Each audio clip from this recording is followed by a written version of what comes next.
The Three Pillars of Zen by Philip Kepler. This rich source book on Zen Buddhism includes Yasuda Niroshi's introductory lectures on Zen practice and his private instructions to 10 Westerners studying Zen, letters, and a sermon by Buzui. 8 contemporary enlightenment letters, passages from Dogen, illustrations of Zazen postures and the ox herding pictures, and notes on Zen vocabulary and Buddhist doctrine.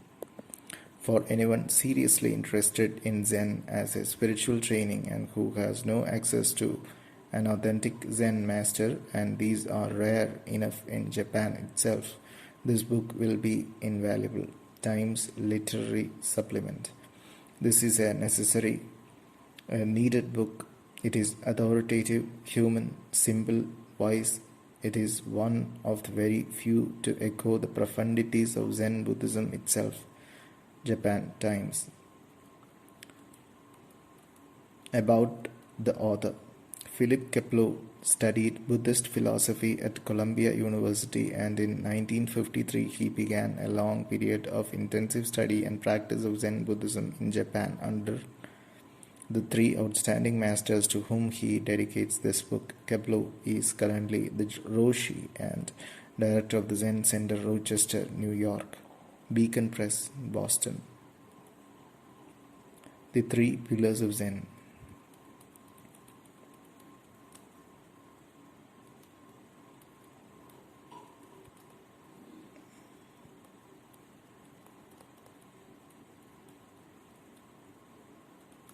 Teaching, practice, and enlightenment.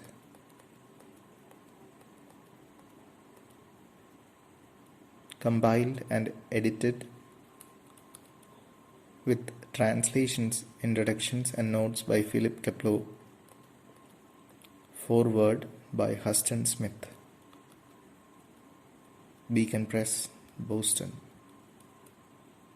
A note on the decorations. The section heading devices dating from about 1 to 5 centuries ago are Kao, the fanciful, brush-drawn signatures or personal ciphers that were often adopted by Zen priests and other cultured Japanese in their literary and artistic avocations. Kao were only vaguely related to orthography and are used here not for meaning but abstractly for their decorative quality. On the title page is the Kao of Butcho Kokushi, a 17th century Zen master. Copyright in Japan, 1965 by Philip Kepler. First published as a Beacon paperback in 1967 from the second printing with revisions 1967 by arrangement with John Weatherhill, Inc., New York and Tokyo. Beacon Press books are published under the auspices of the Unitarian Universalist Association. All rights reserved. No part of this book may be used or reproduced in any manner whatsoever without written permission, except in the case of brief quotations in critical articles and reviews. For information, address John Weatherhill, Inc., 14 East 52nd Street, New York, New York. Printed in the United States of America.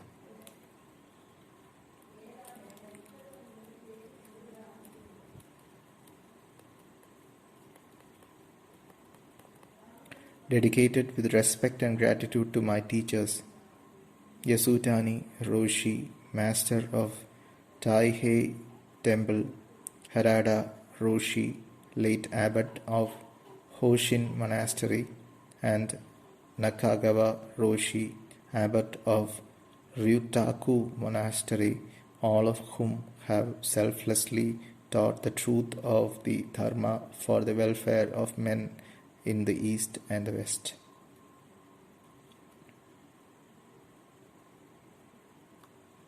Foreword by Huston Smith. Tradition has it that it was in the 6th century AD, with the journey of Bodhidharma from India to China, that Zen Buddhism first moved east. 600 years later, in the 12th century, it traveled east again to Japan. Now that more than another 600 years have elapsed, is it to take a third giant stride eastward, this time to the west? No one knows. Current Western interest in Zen wears the guise of the fad it in part is.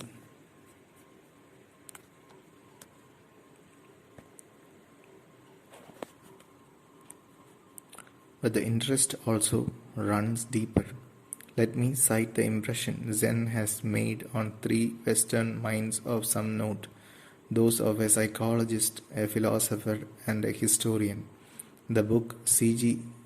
Jung was reading on his deathbed was Charles Luke's Chan and Zen Teachings, first series, and he expressly asked his secretary to write to tell the author that he was enthusiastic when he read what Su Yun said.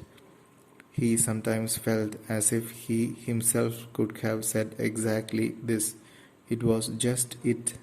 In philosophy, Martin Heidegger is quoted as saying, "If I understand Dr. Suzuki correctly, this is what I have been trying to say in all my writings." Lynn White is not the molder of modern thought that Jung and Heidegger have been, but he is a fine historian, and he predicts it may well be that the publication of D.T. Suzuki's first essays in Zen Buddhism in 1927 will seem in future generations as great an intellectual event as William of Moerbecke's Latin translations of Aristotle in the 13th century, or Marsiglio Ficino's of Plato in the 15th. Why should the West, dominated to the extent it currently is by scientific modes of thought, go to school to a perspective forged before the rise of modern science? Some think the answer lies in the extent to which the Buddhist cosmology anticipated what contemporary science has empirically discovered. The parallels are impressive. Astronomical time and space, which irrevocably smashed the West's previous worldview, slip into the folds of Buddhist cosmology without a ripple. If we turn from macrocosm to microcosm, from the infinite to the infinitesimal, we find the same uncanny prescience. While the Greeks were positing atoms that were eternal because not composite, atomas, indivisible, that which cannot be cut, Buddhists were teaching that everything corporeal is impermanent, anicca, because constituted of dharmas as minuscule in duration as they are in space, remarkably like the fleeting blips that particles register on the scientists' oscilloscopes. To return for a moment to the macrocosm, it is not just the dimensions of the scientific cosmology that Buddhism previsioned, but its form as well. We have become familiar with the debate between George Gamow's Big Bang and Fred Hoyle's steady state cosmogonies. The first arguing that the universe is the continuing consequence of the explosion of a single primeval atom. The second, that the universe has always been in the state in which we know it, fresh hydrogen being continuously created to replace that which is being emptied out through the star's recession once they exceed the speed of light. The latest word from Mount Palomar is that both these theories appear to be wrong. The red shifts on the spectrographic reports from distant galaxies suggest they are slowing down. The hypothesis this evokes in is that after expanding for a while, the universe contracts, only to repeat the cycle indefinitely.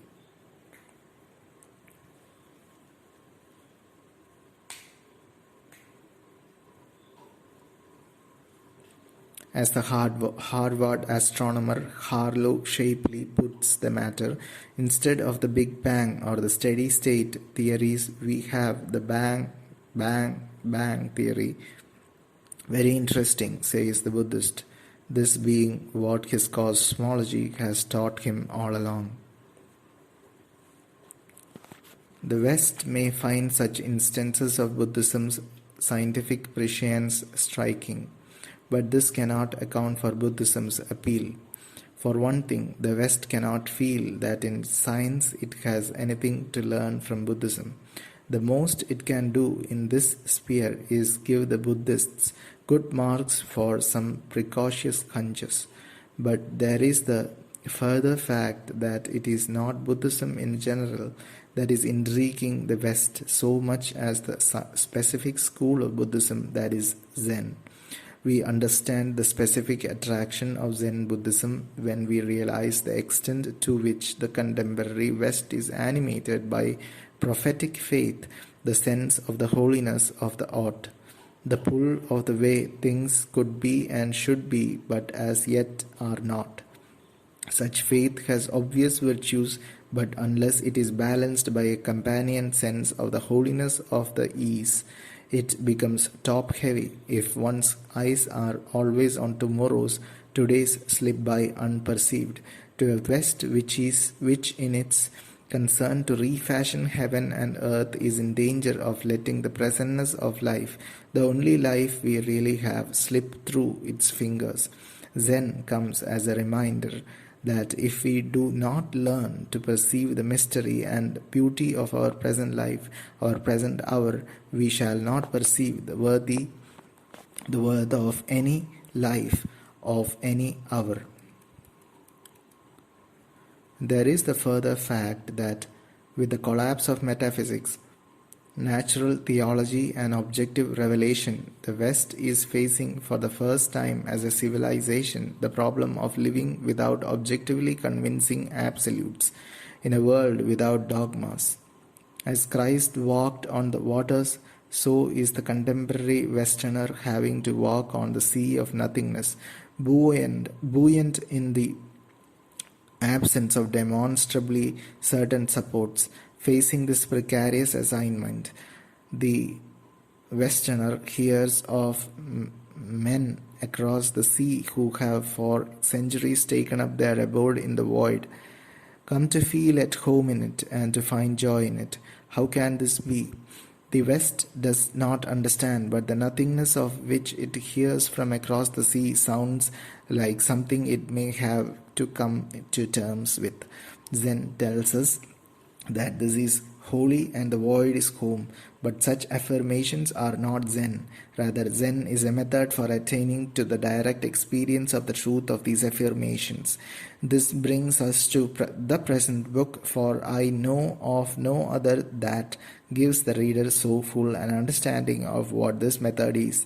For one thing, it presents for the first time in English Yasutani Roshi's introductory lectures on Zen training, lectures which have deservedly won the highest of praise in Japan as being, in the words of one commentator, the best introduction to Zen Buddhism yet written. But the book contains another prize that is even more striking. Up to now, it has been all but impossible for those who have not themselves undergone Zen training to get much of an inkling of what transpires in one crucial phase of the process, namely Dokuzan. The series of solemn private interviews in which the Roshi guides the student's meditation toward its goal of enlightenment. For the substance of these interviews has been considered personal and not to be divulged. Now a Roshi convinced that our new age occasions new procedures has permitted a series of these interviews to be reproduced. Such material has never appeared even in Japanese for it to appear in English in this book is a major breakthrough. No one but Philip Kepler could have written this book. He knows Zen from 12 years of ardent practice, 3 of these years in both Soto and Rinzai monasteries. He knows the Japanese who have collaborated to render his translations of little-known material impeccable. He knows the Japanese language well enough himself to have served as interpreter for his Roshi's interviews with Western students. He has the skill of years of training as a court reporter to have recorded these interviews rapidly in shorthand as soon as they were over, and he has a literary style that is lucid and graceful. This assemblage of talents is unique. It has produced a remarkable book that is certain to assume a permanent place in the library of Zen literature in Western languages. Huston Smith, Professor of Philosophy, Massachusetts Institute of Technology.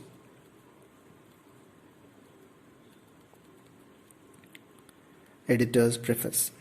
Briefly stated, Zen is a religion with a unique method of body-mind training whose aim is satori, that is, self-realization. Throughout this volume, I have tried to convey the essentially religious character and spirit of Zen. Yes, its rituals and symbols, its appeal to the heart no less than to the mind. For as a Buddhist way of liberation, Zen is most assuredly a religion grounded in the highest teachings of the Buddha. It was brought from India to China, where the methods and techniques which are characteristically Zen's were evolved and then through the centuries further elaborated in Japan. Zen Buddhism is thus the consummation of the spiritual experiences of 3 great Asian civilizations. In Japan today, this tradition is still very much alive. In Zen temples, monasteries, and private homes, men and women from every walk of life can be found actively engaged in Zazen, the principal discipline of Zen. At its profoundest level, Zen, like every other great religion, transcends its own teachings and practices. Yet, at the same time, there is no Zen apart from these practices. The attempts in the West to isolate Zen in a vacuum of the intellect, cut off from the very disciplines which are its raison d'etre, has nourished a pseudo-Zen which is little more than a mind-tickling diversion of high brows and a plaything of beatniks. The best way to correct this distortion, it seemed to me, was to compile a book setting forth the authentic doctrines and practices of Zen from the mouths of the masters themselves. For who knows these methods better than they, as well as to show them come alive in the minds and bodies of men and women of today. This I have done chiefly through a contemporary Soto master, Yasutani Roshi, a 14th century Rinzai master, Basui Zenji, and the enlightenment stories of Japanese and American followers of Zen.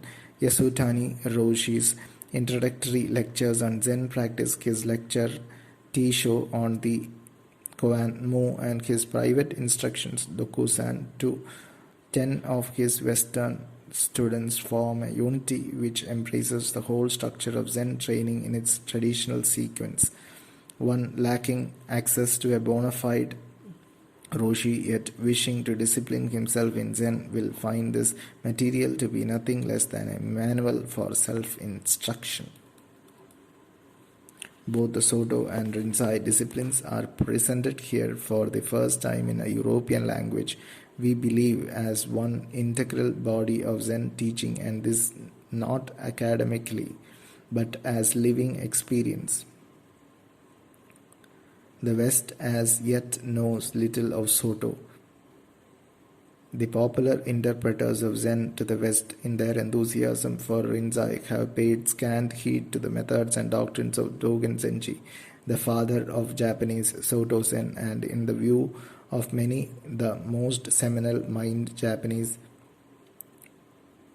Buddhism has produced.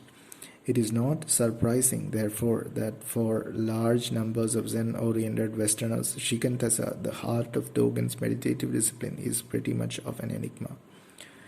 In this volume, the aims and methods of Shikantaza as well as those of Koan Zazen, the mainstay of the Rinzai sect, are authoritatively expounded by Yasutani Roshi, who utilizes both in his own system of teaching.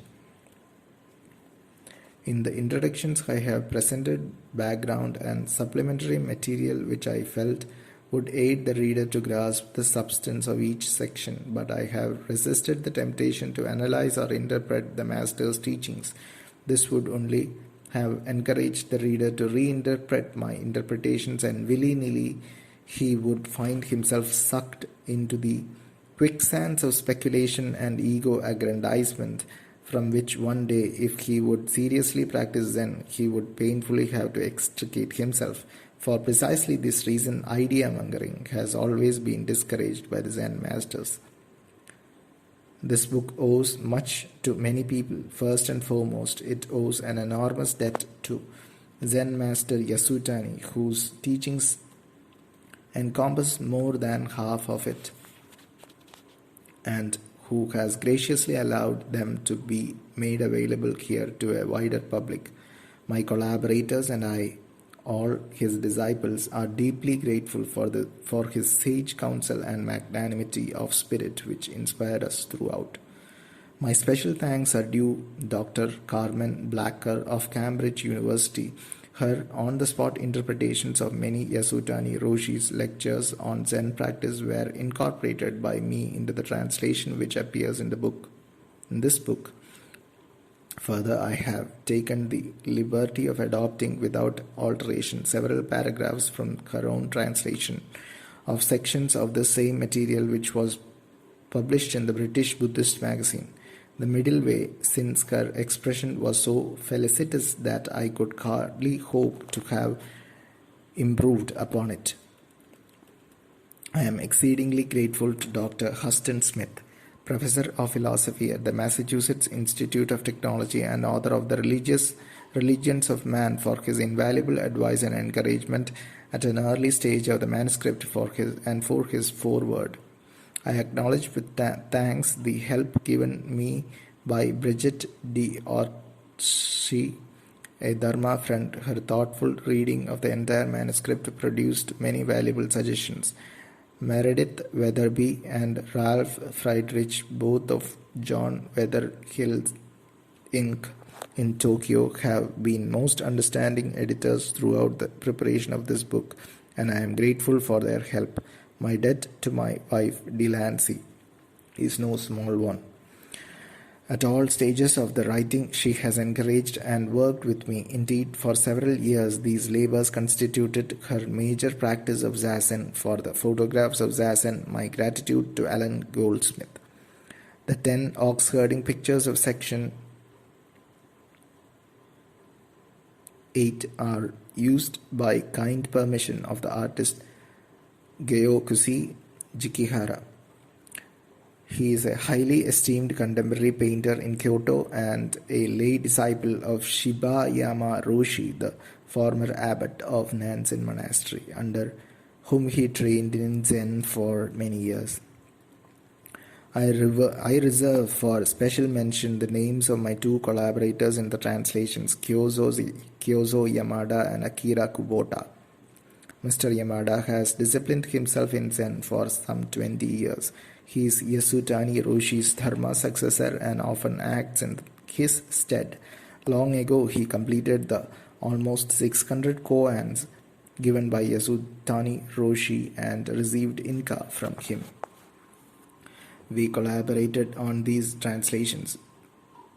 Basui's sermon on one mind and his letters, portions of the Iwasaki letters, the 10 ox-herding verses, the quotations from Dogen and other ancient masters, and the extract from Dogen's Shobo Kenso.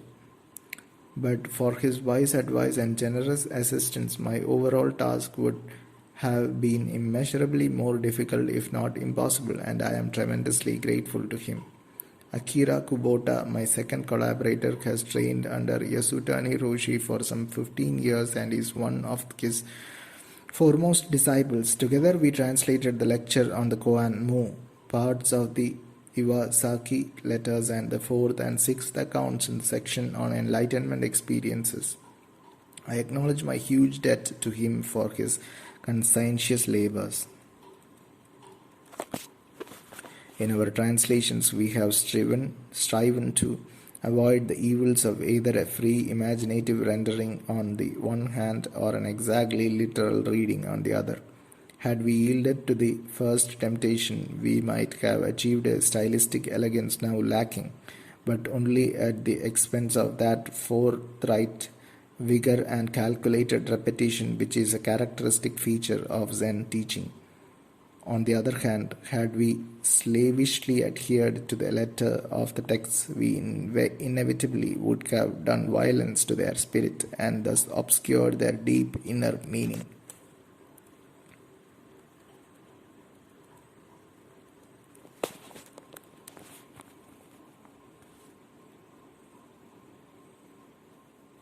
Our translations are interpretive in the sense that all translation involves the constant choice of one of several alternative expressions which the translator believes may convey the meaning of the original.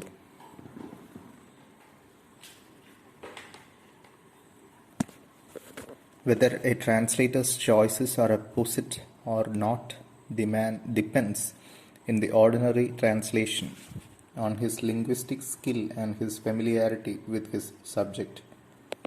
Zen texts, however, fall into a special category since they are invariably terse and pithy, and the ideograms in which they are written susceptible of a variety of interpretations, one key character often conveying a whole spectrum of ideas. To select the shade of meaning appropriate to a particular context demands from a translator more than philological acuity or an extensive academic knowledge of Zen.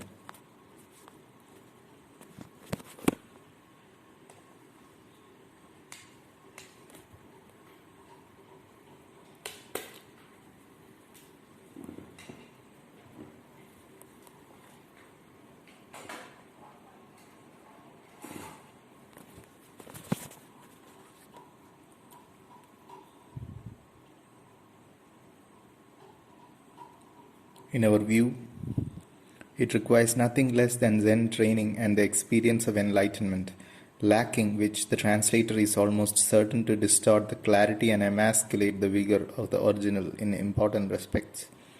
It may not be out of place, therefore, to point out that every one of the translators has trained in Zen for a considerable time under one or more recognized masters and opened his mind's eye in some measure.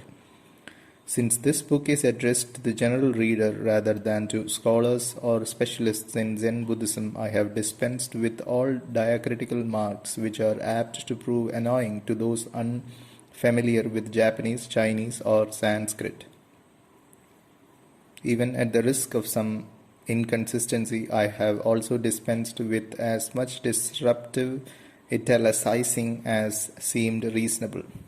In the body of the book, I have followed the Japanese custom of writing the names of the Chinese Zen masters and other Zen Chinese terms according to their Japanese pronunciation. Just as we speak of Zen rather than Chan Buddhism, but in the vocabulary notes of the final section, I have indicated the usually accepted Chinese pronunciations in parentheses. Chinese scholars who find this practice irritating are asked to bear in mind that Zen Buddhism has been in Japan almost 1,000 years and hence is a legitimate part of Japanese life and culture. It could scarcely have survived so long or made such a strong impact on the Japanese had they not abandoned the foreign and for them cumbersome Chinese pronunciation. In writing the names of the ancient Japanese masters, I have adhered to the traditional Japanese custom of listing the chief Buddhist name first. In the case of modern Japanese, however, whether masters or laymen, I have followed the Western style, which of course is just the reverse, since this is the way they themselves write their names in English. Where a title comes immediately after a name, such as Yasutani Roshi or Dogen Zenji for the sake of euphony, I have written the name and the title according to traditional Japanese style as here indicated. Technical Zen names and special Buddhist terms not defined in the text are explained in section 10. Notes on Zen vocabulary. While the organization of the book follows a natural pattern of teaching, practice, and enlightenment, each section is complete in itself and can be read at random according to the reader's taste. All footnotes throughout the book are mine. Philip Kepler, Kamakura, December 8, 1964. A note to the new printing. This new printing has provided me with the welcome opportunity of making a number of small changes and corrections which could be readily effected without extensive resetting of the text. Most are merely clarifications of points already made, growing out of conversations I had with Zen groups and university students during a 3-month lecture tour of the United States coincident with the first publication of the book there. Only in 2 places have substantive changes been made. In section VA New, recent enlightenment experience has been added at the end of the 8th account. This should provide an answer to the question often put to me: are there further enlightenments after an initial one, and if so, what are they like? My treatment of the subject of consciousness in section 10 I have come to see was sketchy and ambiguous, and I have revised this entry entirely, together with its accompanying diagram. P.K. Kamakura, June 1966. Part 1. Teaching and Practice. 1. Yasutani Roshi's Introductory Lectures on Zen Training. Editor's Introduction. Westerners eager to practice Zen yet lacking access to a qualified master have always faced an imposing handicap: the dearth of written information on what Zazen is and how to begin and carry it on. Nor is this lack confined to English and other European languages. In the writings of the ancient Chinese and Japanese Zen masters which have come down to us, there is little on the theory of Zazen or on the relation of the practice of Zazen to enlightenment. Neither is there much detailed information on such elementary matters as sitting postures, the regulation of the breath, concentration of the mind, and the incidence of visions and sensations of an illusory nature. There is nothing strange in this. Sitting in Zazen or meditation has been so accepted as the approved path to spiritual emancipation throughout Asia that no Zen Buddhist had first to be convinced that through it he could develop his powers of concentration, achieve unification and tranquility of mind, and eventually, if his aspiration was pure and strong enough, come to self-realization. An aspirant, therefore, was simply given a few oral instructions on how to fold his legs, how to regulate his breathing, and how to concentrate his mind. Through the painful process of trial and error and periodic interviews, Dokusan, with his teacher, he eventually learned in a thoroughly experiential way not only proper sitting and breathing, but the inner meaning and purpose of Zazen. But since modern man, as Yasutani Roshi points out, lacks the faith and burning zeal of his predecessors in Zen, he needs a map which his mind can trust, charting his entire spiritual journey before he can move ahead with confidence. For these reasons, Harada Roshi, Yasutani Roshi's own master, devised a series of introductory lectures on Zen practice some 40 years ago, and it is this material which forms the basis of these lectures by Yasutani Roshi. This present translation is a compilation of a number of such lectures which Yasutani Roshi has given without notes to beginners over the past several years. No new student may receive Dokusan until he has heard them all.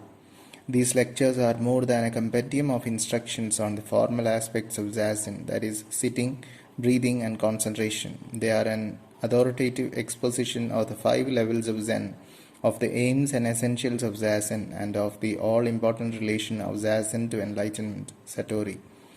With them as map and compass, the earnest seeker need not grope along hazardous bypaths of the occult, the psychic, or the superstitious, which waste time and often prove harmful, but can proceed directly along a carefully charted course, secure in the knowledge of his ultimate goal.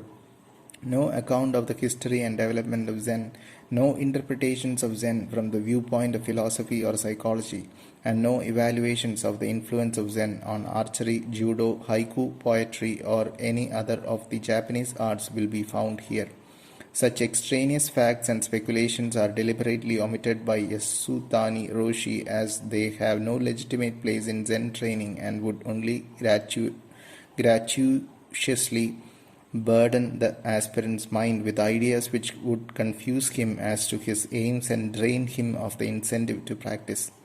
Yasutani Roshi's emphasis on the religious aspect of Zen, that is, on faith as a prerequisite to enlightenment, may come as a surprise to Western readers accustomed to intellectual images of Zen by scholars devoid of Zen insight. This derives for the most part from the teachings of Dogen Zenji, one of the truly imposing religious personalities of Japanese history, who brought the doctrines of the Soto sect of Zen Buddhism from China to Japan. Without even a sketchy knowledge of the circumstances of Dogen's life, which led him to become a monk, to enter Zen, and to journey to China, where he ultimately attained deep enlightenment, one would find it difficult to understand the Soto Zen doctrine, which forms the core of Yasutani Roshi's own teachings. Born of an aristocratic family, Dogen, even as a child, gave evidence of his brilliant mind. It is related that at 4 he was reading Chinese poetry, and at 9 a Chinese translation of a treatise on the Abhidharma. The sorrow he felt at his parents' deaths, his father when he was only 3 and his mother when he was 8, undoubtedly impressed upon his sensitive mind the impermanence of life and motivated him to become a monk. With his initiation into the Buddhist monkhood at an early age, he commenced his novitiate at Mount He, the center of scholastic Buddhism in medieval Japan, and for the next several years studied the Tendai doctrines of Buddhism. By his 15th year, one burning question became the core around which his spiritual strivings revolved. If, as the sutras say, our essential nature is bodhi, perfection, why did all Buddhas have to strive for enlightenment and perfection? His dissatisfaction with the answers he received at Mount He led him eventually to Isai Zenji, who had brought the teachings of the Rinzai sect of Zen Buddhism from China to Japan. Isai's reply to Dogen's question was, no Buddha is conscious of its existence, that is, of this essential nature, while the animal-like, that is, the grossly deluded, are aware of it.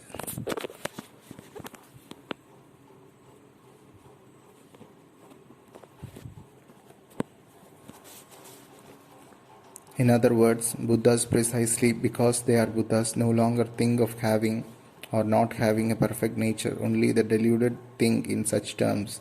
At these words, Dogen had an inner realization which dissolved his deep-seated doubt. In all likelihood, this exchange took place in a formal interview, Dokusan, between Isai and Dogen. It must be borne in mind that this problem had perplexed Dogen for some time, giving him no rest, and that all he needed was Isai's words to trigger his mind into a state of enlightenment. Dogen thereupon commenced what was to be a brief discipleship under Isai, whose death took place within the year and who was succeeded by his eldest disciple, Myozen. During the 8 years Dogen spent with Myozen, he passed a considerable number of koans and finally received Inka.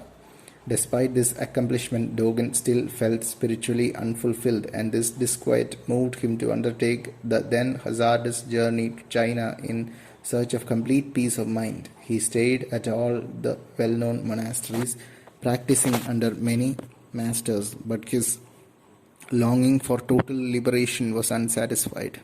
Finally, at the famous Tain Tung monastery, which had just acquired a new master, he achieved full enlightenment, that is, the liberation of body and mind, through these words uttered by his master, Nyojo. you must let fall body and mind. These words are said to have been uttered by Nyojo at the commencement of the formal Zazen period in the early morning as he was making his round of inspection. Spying one of the monks dozing off, Nyojo reprimanded him for his half-hearted effort. Then, addressing all the monks, he continued, "You must exert yourselves with all your might, even at the risk of your lives. To realize perfect enlightenment, you must let fall, that is, become empty of all conceptions of body and mind." As Dogen heard this last phrase, his mind's eye suddenly expanded in a flood of light and understanding. Later, Dogen appeared at Nyojo's room, lit a stick of incense, a ceremonial gesture usually reserved for noteworthy occasions, and prostrated himself before his master in the customary fashion. "Why are you lighting a stick of incense?" asked Nyojo. Needless to say, Nyojo, who was a first-rate master and who had received Dogen many times in Dokusan and therefore knew the state of his mind, could perceive at once from Dogen's walk, his prostrations, and the comprehending look in his eyes that he had had a great enlightenment. But Nyojo undoubtedly wanted to see what response this innocent-sounding question would provoke, so as to fix the scope of Dogen's satori. "I have experienced the dropping off of body and mind," replied Dogen. Nyojo exclaimed, "You have dropped body and mind. Body and mind have indeed dropped." But Dogen remonstrated, "Don't give me your sanction so readily. I am not sanctioning you so readily." Dogen persisted, "Show me that you are not readily sanctioning me." And Nyojo repeated, "This is body and mind dropped," demonstrating. Whereupon Dogen prostrated himself again before his master as a gesture of respect and gratitude. "That's dropping, dropped," added Nyojo. It is noteworthy that even with this profound experience, Dogen continued his Zazen training in China for another 2 years before returning to Japan. At the time of his great enlightenment, Dogen was practicing Shigantasa, a mode of Zazen which involves neither a koan nor counting or following the breath. Now, the very foundation of Shigantasa is an unshakable faith that sitting as the Buddha sat, with the mind void of all conceptions, of all beliefs and points of view, is the actualization or unfoldment of the inherently enlightened Bodhi mind, with which all are endowed. At the same time, this sitting is entered into in the faith that it will one day culminate in the sudden and direct perception of the true nature of this mind. In other words, enlightenment. Therefore, to strive self-consciously for satori or any other gain from Zazen is as unnecessary as it is undesirable. In authentic Shigantasa, neither of these two elements of faith can be dispensed with. To exclude the satori experience from Shigantasa would necessarily involve stigmatizing as meaningless and even masochistic the Buddha's strenuous efforts toward enlightenment and impugning the patriarchs and Dogen's own painful struggles to that end. This relation of satori to Shigantasa is of the utmost importance. Unfortunately, it has often been misunderstood, especially by Westerners to whom Dogen's complete writings are inaccessible. It does not infrequently happens that Western students will come to a Soto temple or monastery utilizing koans in its teaching and remonstrate with the Roshi over his assignment of a koan on the ground that koans have as their aim enlightenment. Since all are intrinsically enlightened, they argue, there is no point in seeking satori. So what they ask to practice is Shigantasa, which they believe does not involve the experience of enlightenment. Such an attitude reveals not only a lack of faith in the judgment of one's teacher, but a fundamental misconception of both the nature and the difficulty of Shigantasa, not to mention the teaching methods employed in Soto temples and monasteries. A careful reading of these introductory lectures and Yasutani Roshi's interviews with 10 Westerners will make clear why genuine Shigantasa cannot be successfully undertaken by the rank novice, which has yet to learn how to sit with stability and equanimity, or whose ardor needs to be regularly boosted by communal sitting or by the encouragement of a teacher, or who, above all, lacks strong faith in his own body-mind, coupled with a dedicated resolve to experience its reality in his daily life. Because today Zen masters claim devotees are on the whole much less zealous for truth, and because the obstacles to practice posed by the complexities of modern life are more numerous, capable Soto masters seldom assign Shikantasa to a beginner. They prefer to have him first unify his mind through concentration on counting the breath, or where a burning desire for enlightenment does exist, to exhaust the discursive intellect through the imposition of a special type of Zen problem, that is a koan, and thus prepare the way for Kensho. By no means, then, is the koan system confined to the Rinzai sect as many believe. Yasutani Roshi is only one of a number of Soto masters who use koans in their teaching. Genshu Watanabe Roshi, the former abbot of Soji-ji, one of the two head temples of the Soto sect, regularly employed koans, and at the Soto monastery of Hoshinji, of which the illustrious Karada Roshi was abbot during his lifetime, koans are also widely used.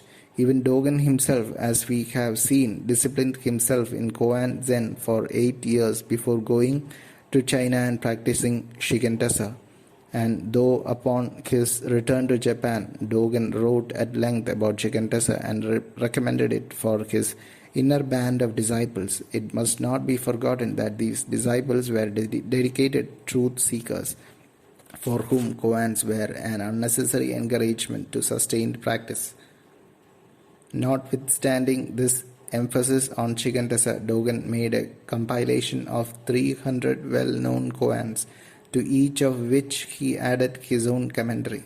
From this and the fact that his foremost work, the Shobo Genso, a treasury of the eye of the true Dharma, contains a number of koans, we may fairly conclude that he did utilize koans in his teaching. Satori awakening, as Dogen viewed it, was not the be-all and end-all. Rather, he conceived it as the foundation for a magnificent edifice, whose many-storied superstructure would correspond to the perfected character and personality of the spiritually developed individual. The man of moral virtue and all-embracing compassion and wisdom. Such an imposing structure, Dogen taught, could be erected only by years of faithful zazen upon the solid base of the immutable inner knowledge which Satori confers. What then is zazen, and how is it related to Satori? Dogen taught that zazen is the gateway to total liberation, and Keizan Zenji, one of the great Japanese Soto patriarchs, had declared that only through Zen sitting is the mind of man illumined. Elsewhere, Dogen wrote that even the Buddha, who was a born sage, sat in Zazen for 6 years until his supreme enlightenment, and so towering a spiritual figure as Bodhidharma sat for 9 years facing the wall. And so have Dogen and all the other patriarchs sat. For with the ordering and immobilizing of feet, legs, hands, arms, trunk and head in the traditional lotus posture, with the regulation of the breath, the methodical stilling of the thoughts and unification of the mind through special concentration, with the development of control over the emotions and strengthening of the will, and with the cultivation of a profound silence in the deepest recesses of the mind. In other words, through the practice of Zazen, there are established the optimum preconditions for looking into the heart-mind and discovering there the true nature of existence. Although sitting is the foundation of Zazen, it is not just any kind of sitting. Not only must the back be straight, the breathing properly regulated, and the mind concentrated beyond thought, but according to Dogen, one must sit with a sense of dignity and grandeur, like a mountain or a great giant pine, and with a feeling of gratitude toward the Buddha and the patriarchs who made manifest the Dharma. And we must be grateful for our human body through which we have the opportunity to experience the reality of the Dharma in all its profundity. The sense of dignity and gratitude, moreover, is not confined to sitting but must inform every activity, for insofar as each act issues from the Bodhi mind, it has the inherent purity and dignity of Buddhahood. This innate dignity of man is physiologically manifested in his erect back, since he alone of all creatures has this capacity to hold his spinal column vertical. An erect back is related to proper sitting in other important ways, which will be discussed at a later point in this section. In the broad sense, Zazen embraces more than just correct sitting. To enter fully into every action with total attention and clear awareness is no less Zazen. The prescription for accomplishing this was given by the Buddha himself in an early sutra. In what is seen, there must be just the seen. In what is heard, there must be just the heard. In what is sensed as smell, taste, or touch, there must be just what is sensed. In what is thought, there must be just the thought. The importance of single-mindedness, of bare attention, is illustrated in the following anecdote. One day, a man of the people said to Zen Master Ikkyu, "Master, will you please write for me some maxims of the highest wisdom?" Ikkyu immediately took his brush and wrote the word attention. "Is that all?" asked the man. "Will you not add something more?" Ikkyu then wrote twice running, "Attention, attention." "Well," remarked the man rather irritably, "I really don't see much depth or subtlety in what you have just written." Then Ikkyu wrote the same word 3 times, running, "Attention, attention, attention." Half angered, the man demanded, "What does that word attention mean anyway?" And Ikkyu answered gently, "Attention means attention." For the ordinary man, whose mind is a checkerboard of crisscrossing reflections, opinions and prejudices, bare attention is virtually impossible. His life is thus centered not in reality itself but in his ideas of it. By focusing the mind wholly on each object and every action, Zazen strips it of extraneous thoughts and allows us to enter into a full rapport with life. Sitting Zazen and mobile Zazen are two functions equally dynamic and naturally reinforcing. One who sits devotedly in Zazen every day, his mind free of discriminating thoughts, finds it easier to relate himself wholeheartedly to his daily tasks, and one who performs every act with total attention and clear awareness finds it less difficult to achieve emptiness of mind during sitting periods. Zazen practice for the student begins with his counting the inhalations and exhalations of his breath while he is in the motionless Zazen posture. This is the first step in the process of stilling the bodily functions, quieting discursive thought, and strengthening concentration. It is given as the first step because in counting the in and out breaths in natural rhythm and without strain, the mind has a scaffolding to support it, as it were. When concentration on the breathing becomes such that awareness of the counting is clear and the count is not lost, the next step, a slightly more difficult type of zazen, is assigned, namely, following the inhalations and exhalations of the breath with the mind's eye only, again in natural rhythm. The blissful state which flows from concentration on the breath and the value of breathing in terms of spiritual development are lucidly set forth by Lama Govinda. From this state of perfect mental and physical equilibrium and its resulting inner harmony grows that serenity and happiness which fills the whole body with a feeling of supreme bliss, like the refreshing coolness of a spring that penetrates the entire water of a mountain lake. Thus, breathing becomes a vehicle of spiritual experience, the mediator between body and mind. It is the first step towards the transformation of the body from the state of a more or less passively and unconsciously functioning physical organ into a vehicle or tool of a perfectly developed and enlightened mind, as demonstrated by the radiance and perfection of the Buddha's body. The most important result of the practice of mindfulness with regard to breathing is the realization that the process of breathing is the connecting link between conscious and subconscious, gross material and fine material, volitional and non-volitional functions, and therefore the most perfect expression of the nature of all life.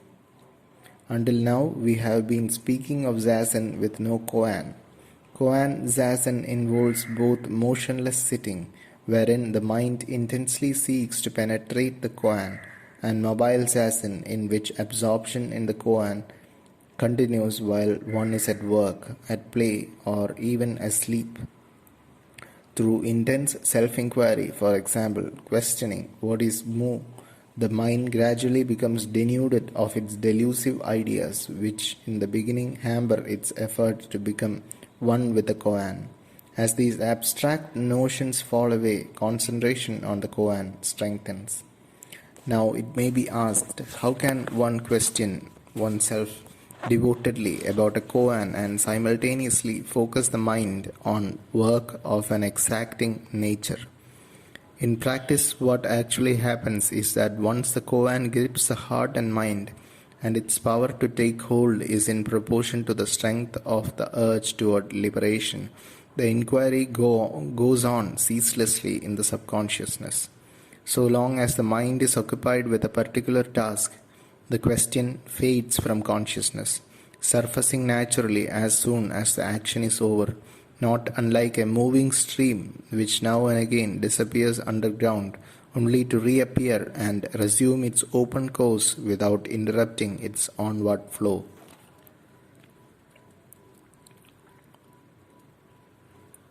Zazen must not be confused with meditation. Meditation, in the beginning at least, involves fixing one's mind on an idea or an object. In some types of Buddhist meditation, the meditator envisions or contemplates or analyzes certain elementary shapes, holding them in his mind to the exclusion of everything else, or he may concentrate in a state of adoration upon his own created image of a Buddha or a Bodhisattva, or meditate on such abstract qualities as loving kindness and compassion. In Tantric Buddhist systems of meditation, mandala containing various seed syllables of the Sanskrit alphabet are visualized and dwelt upon in a prescribed manner. Also employed for meditational purposes are mandala consisting of special arrangements of Buddhas, Bodhisattvas, and other figures. The uniqueness of zazen lies in this, that the mind is freed from bondage to all thought forms, visions, objects, and imaginings, however sacred or elevating, and brought to a state of absolute emptiness, from which alone it may one day perceive its own true nature or the nature of the universe. Such initial exercises as counting or following the breath cannot, strictly speaking, be called meditation, since they do not involve visualization of an object or reflection upon an idea. For the same reasons, koan zazen cannot be called meditation, whether one is striving to achieve unity with his koan or, for instance, intensely asking what is mu. He is not meditating in the technical sense of this word. Zazen that leads to self-realization is neither idle reverie nor vacant inaction, but an intense inner struggle to gain control over the mind, and then to use it like a silent missile to penetrate the barrier of the five senses and the discursive intellect, that is, the sixth sense. It demands determination, courage, and energy. Yasutani Roshi calls it a battle between the opposing forces of delusion and bodhi. This state of mind has been vividly described in these words, said to have been uttered by the Buddha as he sat beneath the bo tree making his supreme effort, and often quoted in the Zendo during session.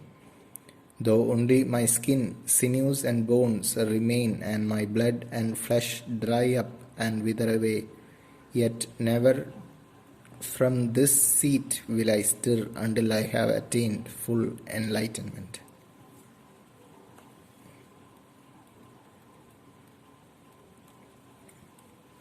The drive toward enlightenment is powered on the one hand by a painfully felt inner bondage, a frustration with life, a fear of death, or both, and on the other by the conviction that through Satori one can gain liberation.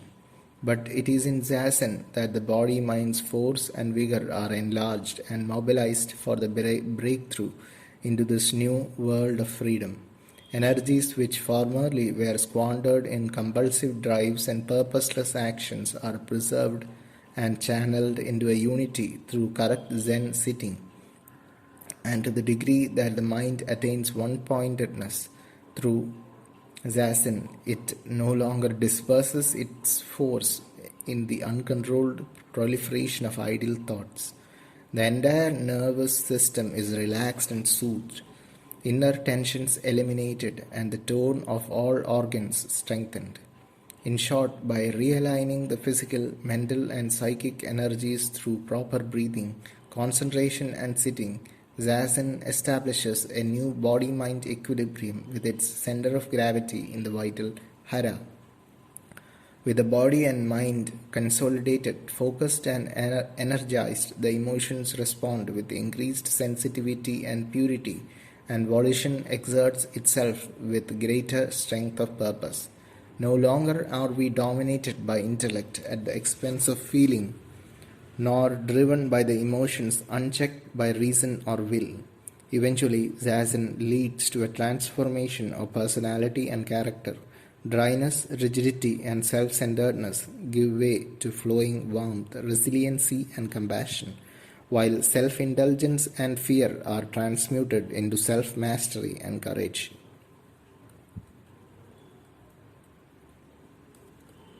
Because they know from centuries of experience this transforming power of Zazen, the Japanese masters have always placed greater reliance on Zazen to foster moral conduct in their disciples than upon the mere imposition of the precepts from the outside. Actually, the precepts and Zazen, both grounded in the identical Buddha nature, which is the source of all purity and goodness, are mutually reinforcing. The strongest resolution to keep the precepts will at best be only sporadically successful if it is not supported by Zazen, and Zazen divorced from the disciplined life which grows out of a sincere effort to observe the precepts cannot but be weak and uncertain. In any case, contrary to what the Hinayana teachings suggest, the precepts are not just simple moral commandments which anyone can easily understand and keep if he has the will to. In reality, their relative absolute sense cannot be grasped as living truth except after long and dedicated Zazen. This is why Zen students are normally not given the book of problems called Juju Kinkai, which deals with the 10 cardinal precepts from the standpoints of the Hinayana doctrines, the Mahayana, the Buddha nature itself, Bodhidharma's view, and Dogen's view, until the very end of their training, when their enlightenment and Zazen power have deepened and matured. Indeed, the Japanese masters stress that only upon full enlightenment can one truly know good from evil, and through the power of Zazen translate this wisdom into one's everyday actions. That a strong sense of moral responsibility is inherent in the spiritual freedom of the Satori man was made clear by Yasutani Roshi in response to a question addressed to him in America by a group of university students. If, as Beat Zen has led us to believe, they asked, Satori reveals the unreality of the past and the future. Is one not free to live as one likes here and now without reference to the past and without thought of the future? In reply, Yasutani Roshi made a dot on the blackboard and explained that this isolated dot represented their conception of here and now. To show the incompleteness of this view, he placed another dot on the board, through which he drew a horizontal line and a vertical one. He then explained that the horizontal line stood for time, from the beginningless past to the endless future, and the vertical for limitless space. The present moment of the enlightened man who stands at this intersection embraces all these dimensions of time and space, he emphasized. Accordingly, the Satori realization that one is the focus of past and future time and space unavoidably carries with it a sense of fellowship and responsibility to one's family and society as a whole, alike to those who came before and those who will follow one. The freedom of the liberated Zen man is a far cry from the freedom of the Zen beatnik, driven as the latter is by his uncontrolled selfish desires. The inseparable bond with his fellow men, which the truly enlightened feels, precludes any such self-centered behavior as the beatniks. As well as enriching personality and strengthening character, Zazen illumines the three characteristics of existence which the Buddha proclaimed. First, that all things in which are included our thoughts, feelings and perceptions are impermanent, arising when particular causes and conditions bring them into being and passing away with the emergence of new causal factors. Second, that life is pain, and third, that ultimately nothing is self-subsistent, that all forms in their essential nature are empty, that is, mutually dependent patterns of energy in flux, yet at the same time are possessed of a provisional or limited reality in time and space, in much the same way that the actions in a movie film have a reality in terms of the film, but are otherwise insubstantial and unreal. Through Zazen, the first vital truth that all component things are ephemeral, never the same from one moment to the next, fleeting manifestations in a stream of ceaseless transformation, becomes a matter of direct personal experience. We come to see the concatenation of our thoughts, emotions and moods, how they arise, how they momentarily flourish and how they pass away. We come to know that this dying is the life of everything, just as the all-consuming flame constitutes the life of a candle. That our sufferings are rooted in a selfish grasping and in fears and terrors which spring from our ignorance of the true nature of life and death becomes clear to anyone compelled by Zazen to confront himself nakedly. But Zazen makes equally plain that what we term suffering is our evaluation of pain from which we stand apart. That pain, when courageously accepted, is a means to liberation, in that it frees our natural sympathies and compassion, even as it enables us to experience pleasure and joy in a new depth and purity. Finally, with enlightenment, Zazen brings the realization that the substratum of existence is a voidness out of which all things ceaselessly arise and into which they endlessly return. That this emptiness is positive and alive and in fact not other than the vividness of a sunset or the harmonies of a great symphony. This bursting into consciousness of the effulgent Buddha nature is the swallowing up of the universe, the obliteration of every feeling of opposition and separateness. In this state of unconditioned subjectivity, I, selfless, I am supreme. So Shakyamuni Buddha could exclaim, above the heavens and below the heavens, I am the only honored one. Yet, since enlightenment means also an end to being possessed by the idea of an ego, I, this is as much a world of pure objectivity. Therefore, Dogen could write, to learn the way of the Buddha is to learn about oneself. To learn about oneself is to forget oneself. To forget oneself is to experience the world as pure object. To experience the world as pure object is to let fall one's own body and mind and the self-other body and mind. To help awaken us to this world of Buddha nature, Zen masters employ yet another mode of Zazen, namely the chanting of Dharani and Sutras. Now, a Dharani has been described as a more or less meaningless chain of words or names that is supposed to have a magical power in helping the one who is repeating it at some time of extremity. As phonetic transliterations of Sanskrit words, Dharani have doubtlessly lost much of their profound meaning through the inevitable alteration of the original sounds, but as anyone who has recited them for any length of time knows, in their effect on the spirit, they are anything but meaningless. When chanted with sincerity and zest, they impress upon the heart and mind the names and virtues of Buddhas and Bodhisattvas enumerated in them, removing inner hindrances to Zazen and fixing the heart in an attitude of reverence and devotion. But Dharani are also a symbolic expression in sound and rhythm of the essential truth of the universe lying beyond the realm of the discriminating intellect. To the degree that the discursive mind is held at bay during the voicing of Dharani, they are valuable as another exercise in training the mind to cease clinging to dualistic modes of thought. The intoning of sutras, while also a mode of Zazen, fulfills yet a further purpose. Since they are the recorded words and sermons of the Buddha, sutras do in some degree make a direct appeal to the intellect.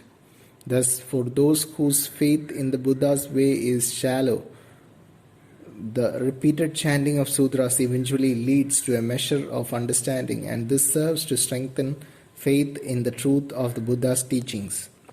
As faith grows, however, there is less need for chanting them. In another sense, sutra chanting can be compared to an oriental ink painting of, say, a pine tree in which most of the picture consists of white space. This empty space corresponds to the deeper levels of meaning of the sutras which the words adumbrate. Just as in the picture, our minds are brought to a heightened awareness of the white space because of the tree, so through the reciting of the sutras we can be led to sense the reality lying beyond them, the emptiness to which they point. During the chanting of sutras and dharani, each of which varies in tempo, the chanters may sit, stand, or engage in a succession of kneelings and prostrations or make repeated circumambulations in the temple. Frequently, the intoning is accompanied by the steady thumping of the mokugyo or punctuated by the sonorous reverberations of the kesu.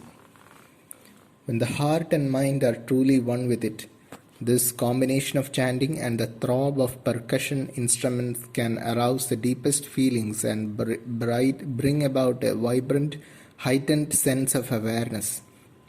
At the very least, it provides variety in what could otherwise become a somber and rigorous discipline of unrelieved Zen sitting.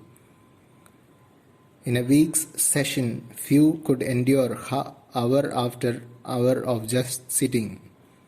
Even if this did not prove to be unbearably difficult, it would still doubtlessly bore all but the most ardent.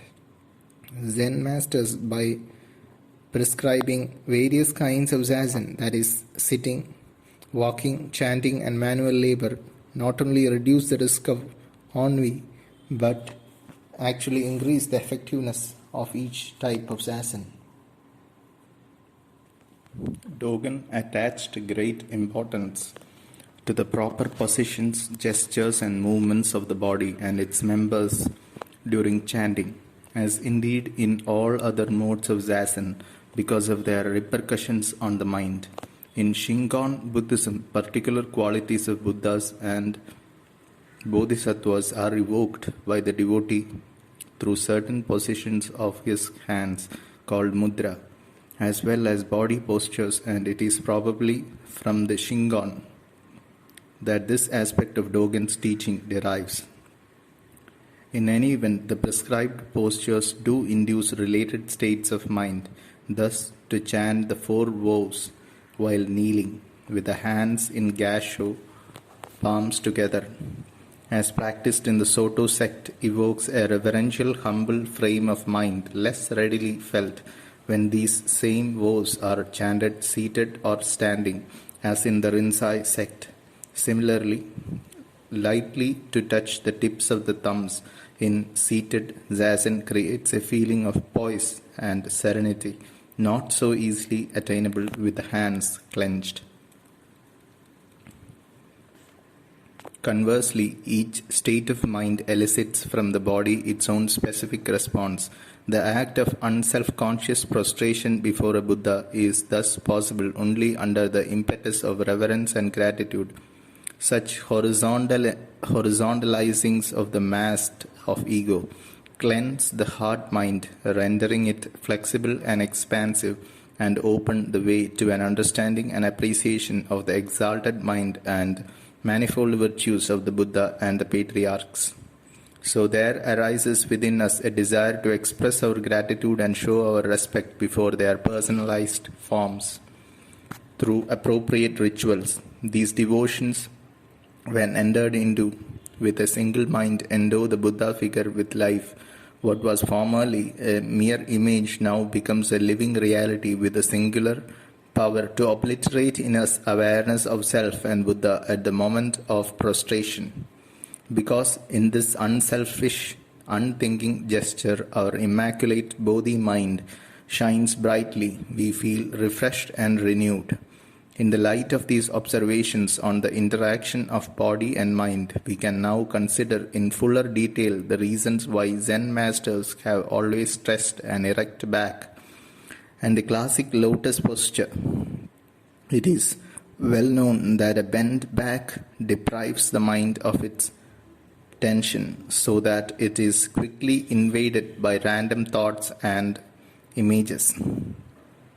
But that a straight back, by strengthening concentration, lessens the incidence of wandering thoughts and thus hastens samadhi.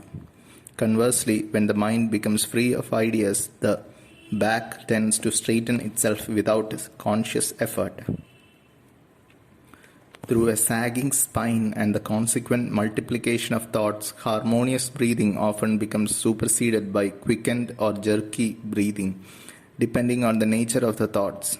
This soon reflects itself in nervous and muscular tensions.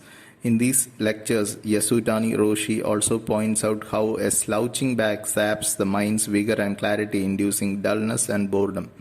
This all-important erectness of the spine and parallel tautness of mind are easier to maintain over a long period if the legs are in the full or half lotus posture and the attention concentrated in the region just below the navel. Moreover, since body is the material aspect of mind and mind the immaterial aspect of body, to assemble the hands and arms and the feet and legs into a unity at one central point where the joined hands rest on the heels of the locked legs, as in the full lotus posture, facilitates the unification of mind. Finally, however, intangibly, the lotus posture creates a sense of rootedness in the earth together with a feeling of an all-encompassing oneness, void of the sensation of inner or outer. This is true, however, only when this position can be assumed and maintained without discomfort. For all these reasons, Zen, as the embodiment of the Buddha's essential teaching and practice, has throughout its long history followed the Buddha's method of sitting as the most direct and practical way to attain emptiness of mind and ultimately enlightenment. This is not to imply, however, that Zazen cannot be practiced or Satori attained unless one sits in the full or half lotus posture. Zazen can in fact be effective even in a chair or on a bench or while kneeling, provided the back is straight. In the last resort, what ensures success in the quest for enlightenment is not a particular posture, but an intense longing for truth for its own sake, which alone leads one to sit regularly in any fashion and to perform all the affairs of his daily life with devotion and clear awareness. But Zazen has always been regarded as fundamental to Zen discipline simply because centuries of experience have demonstrated that it is the easiest way to still the mind and bring it to one-pointedness so that it may be employed as an instrument of self-discovery. In the long history of Zen, thousands upon thousands have attained enlightenment through Zazen, while few genuine enlightenment experiences have taken place without it. If even the Buddha and Bodhidharma, as Dogen reminds us, had need to sit, surely no aspirant can dispense with Zazen. Kensho or Satori is but the first sight of truth, and whether this is merely a glimpse or a sharp, deep view, it can be enlarged through Zazen. Moreover, it is well to remember that unless fortified by Joriki, the particular power developed through Zazen, the vision of oneness attained in enlightenment, especially if it is feigned to begin with, in time becomes clouded and eventually fades into a pleasant memory instead of remaining an omnipresent reality shaping our daily life. What we must not lose sight of, however, is that Zazen is more than just a means to enlightenment or a technique for sustaining and enlarging it, but is the actualization of our true nature. Hence, it has absolute value.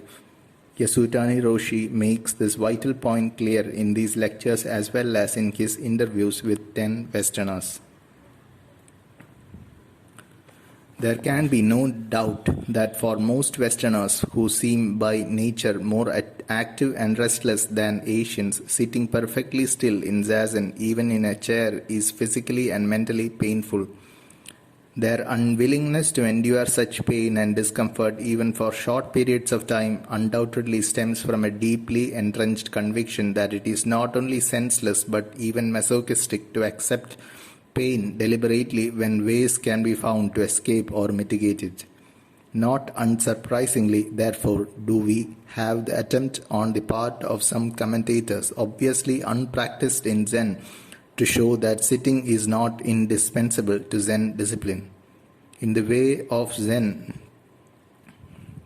Alan Watts even tries to prove by citing portions of a well-known koan that the Zen masters themselves have impugned sitting.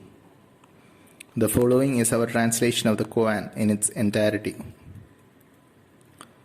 Baso was sitting daily in Zazen in Dempo Inn. Watching him, Nangaku thought, "He will become a great monk," and inquired, "Worthy one, what are you trying to attain by sitting?" Baso replied, "I am trying to become a Buddha." Thereupon, Nangaku picked up a piece of roof tile and began grinding it on a rock in front of him. "What are you doing, master?" asked Baso. "I am polishing it to make a mirror," said Nangaku. "How could polishing a tile make a mirror? How could sitting in Zazen make a Buddha?" Baso asked, "What should I do then?" Nangaku replied, If you were driving a cart and it didn't move, would you whip the cart or whip the ox? Baso made no reply. Nangaku continued, "Are you training yourself in Zazen? Are you striving to become a sitting Buddha? If you are training yourself in Zazen, let me tell you that the substance of Zazen is neither sitting nor lying. If you are training yourself to become a sitting Buddha, let me tell you that Buddha has no one form such as sitting. The Dharma, which has no fixed abode, allows of no distinctions. If you try to become a sitting Buddha, this is no less than killing the Buddha. If you cling to the sitting form, you will not attain the essential truth." Upon hearing this, Baso felt as refreshed as though he had had the most delicious of drinks.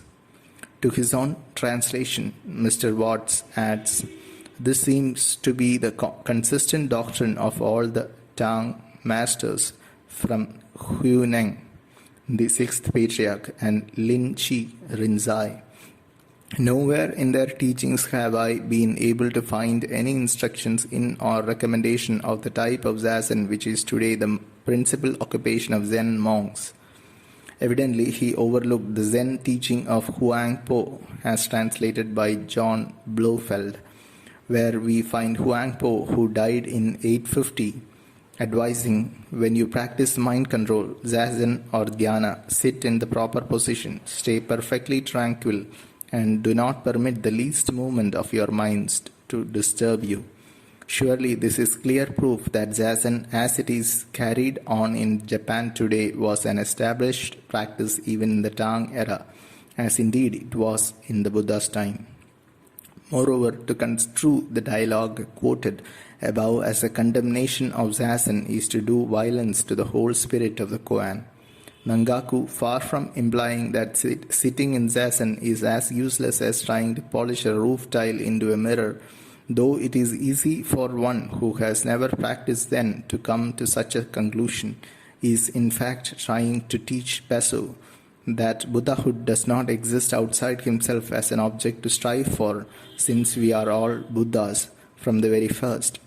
Obviously, Baso, who later became a great master, was under the illusion at the time that Buddhahood was something different from himself. Nangaku is saying in effect, how could you become a Buddha through sitting if you were not a Buddha to begin with? This would be as impossible as trying to polish a roof tile into a mirror. In other words, Zazen does not bestow Buddhahood. It uncovers a Buddha nature which has always existed. Furthermore, through the act of grinding the tile, Nangaku is concretely revealing to Baso that the polishing is itself the expression of this Buddha nature which transcends all forms, including that of sitting or standing or lying down. To guard against their disciples becoming attached to the sitting posture, Zen masters incorporate mobile Zen into their training. It is emphatically not true, as Mr. Watts states, that today the principal occupation of Zen monks is sitting, except for a total of 6 weeks or so in the year when they are in session. Japanese Zen monks in training spend most of their time working, not sitting. At Hoshinji, which is more or less typical of most Japanese Zen monasteries in this respect, monks usually sit for an hour and a half in the morning and for about 2 to 3 hours in the evening. And since they normally sleep about 6 or 7 hours, the other 12 or 13 hours of the day are spent on such labors as working in the rice fields and vegetable gardens, cutting wood and pumping water, cooking, serving meals, keeping the monastery clean, and sweeping and weeding its extensive grounds. At other times, they tend the graves in the cemetery adjoining the monastery and chant sutras and dharani for the dead both in the homes of devotees and in the monastery. Additionally, Zen monks spend many hours walking the streets, begging food and other necessities to learn humility and gratitude as part of their religious training. All these activities are deemed to be the practice of mobile Zen since they are to be performed mindfully with total involvement. Hyakujo's famous dictum, "A day of no work is a day of no eating," animates the spirit of the Zen monastery today as strongly as it ever did. Without Zazen, whether it be the stationary or the mobile variety, we cannot speak of Zen training or discipline or practice. The Nangaku Koan and all others point to the Buddha mind with which we are endowed, but they do not teach how to realize the reality of this mind. The realization of this highest truth demands dedication and sustained exertion, which is to say, the pure and faithful practice of Zazen. The attempt to dismiss Zazen as unessential is at bottom nothing more than a rationalization of an unwillingness to exert oneself for the sake of the truth, with the obvious implication that in fact no real desire for truth exists. In his Shobo Genso, Dogen takes to task those who would identify themselves with the highest ideals of the Buddha, yet shirk the effort required to put them into practice. The great way of the Buddha and the patriarchs involves the highest form of exertion, which goes on unceasingly in cycles from the first dawn of religious truth through the test of discipline and practice to enlightenment and nirvana. It is sustained exertion, proceeding without lapse from cycle to cycle.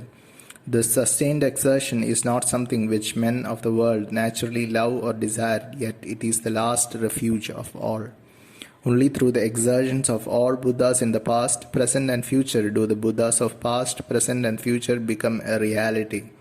By this exertion, Buddhahood is realized, and those who do not make an exertion when exertion is possible are those who hate Buddha, hate serving the Buddha, and hate exertion. They do not want to live and die with Buddha. They do not want him as their teacher and companion. A biographical note on Yasutani Roshi. At 80, Zen master Hakun Yasutani is about to embark on a prolonged stay in America to expound the Buddha's Dharma. In this, he evokes the spirit of the redoubtable Bodhidharma, who in the latter years of his life turned his back on his native land and went forth to distant shores to plant the living seed of Buddhism. Yet, for Yasutani Roshi, this is but one more remarkable event in a life marked by unique achievements. Since his 75th birthday, he has written and published 5 complete volumes of commentaries on the Koan collections known as the Mumunkan, the Hekigan Roku, the Shoyo Roku, and the Denko Roku, and on the 5 degrees of Dozan, Goi in Japanese. Altogether, this series comprises a feat unique in the modern history of Zen. Such writing is but one facet of his extensive teaching activity. Besides holding monthly session of from 3 to 7 days at his own temple in the suburbs of Tokyo and periodic session in Kyushu and Hokkaido, the southern and northern extremes of Japan, every week he conducts a number of one-day sessions, Zazen Kai, in the greater Tokyo area. Among other places, these include one of the large universities, several factories, the Self-Defense Academy, and a number of temples. Twice he has traveled to the West. On his first trip to America in 1962, he held a session of from 4 to 7 days at Honolulu, Los Angeles, Claremont, California, Wallingford, Pennsylvania, New York, Boston, and Washington, D.C. The following year, he repeated his session in America, expanding his activities to include lectures on Zen in England, France, and Germany. Husband, father, schoolmaster, and ultimately Zen master, Haku-un Yasutani did not achieve his present distinction by avoiding the pains and joys incident to the life of the ordinary man, but in experiencing and then transcending them. In this, his life reflects the Mahayana ideal that self-realization is for the householder no less than the celibate monk. Yasutani Roshi was born of a pious Buddhist mother and a father who was a pastry shop owner in a small village. At 5, he had his head shaved, symbolizing his induction into the Buddhist monkhood, after which his parents, following the custom of devout families of the time, sent him to live in a temple so that he might absorb a religious atmosphere and become influenced in the direction of the priesthood. He remained at this temple until he was 12, performing the chores of a neophyte, attending primary school and receiving an education in the fundamentals of Buddhism from the head priest. Upon his 13th birthday, he became a novice at a large Soto temple, then followed 2 more years of public school education, 5 years at a seminary conducted by the Soto sect, and eventually 4 years at a teacher's training school. At 30, Hakun Yasutani married and began to raise a family, which in time numbered 5 children, nominally a priest. He took a position as an elementary school teacher to support his growing family, since no temple was then available. He continued to teach for 6 years and upon promotion to principal, served another 4 years in the same school. Despite the burdens of raising a family of 5 and the demands of his job, throughout the years he had continued under various teachers the zazen he had commenced many years earlier, at the age of 15 to be exact. While these teachers were generally recognized as among the foremost masters of the Soto sect, the fact that they dealt with Satori in vague generalities made its actual realization seem remote and chimerical. Always he felt in want of a genuine master, a Buddha-like figure who could set his feet on the true path. At 40, he finally found him in Harada Roshi, and with this meeting, his life took a decisive turn. He relinquished his principalship, became a temple priest in fact as well as name, and began attending session regularly at Harada Roshi's monastery, Hoshinji. At his very first session, he attained Kensho with the koan Mu. Yasutani Roshi was 58 when Harada Roshi gave him his seal of approval, Inka Shome, and named him a Dharma successor. This signal honor implied that his spiritual insight was deep, his moral character high, and his capacity to teach proven. Like his modest temple, Yasutani Roshi is simple and unaffected. His 2 meals a day include neither meat, fish, eggs, nor alcohol. He can often be seen trotting about Tokyo in a tattered robe and a pair of sneakers on his way to a zazen meeting, his lecture books in a bag slung over his back, or standing in the crowded second-class interurban trains. In his utter simplicity, his indifference to finery, wealth, and fame, he walks in the footsteps of a long line of distinguished Zen masters. The lectures. 1. Theory and practice of Zazen. What I am about to tell you is based upon the teachings of my revered teacher, Dayun Harada Roshi.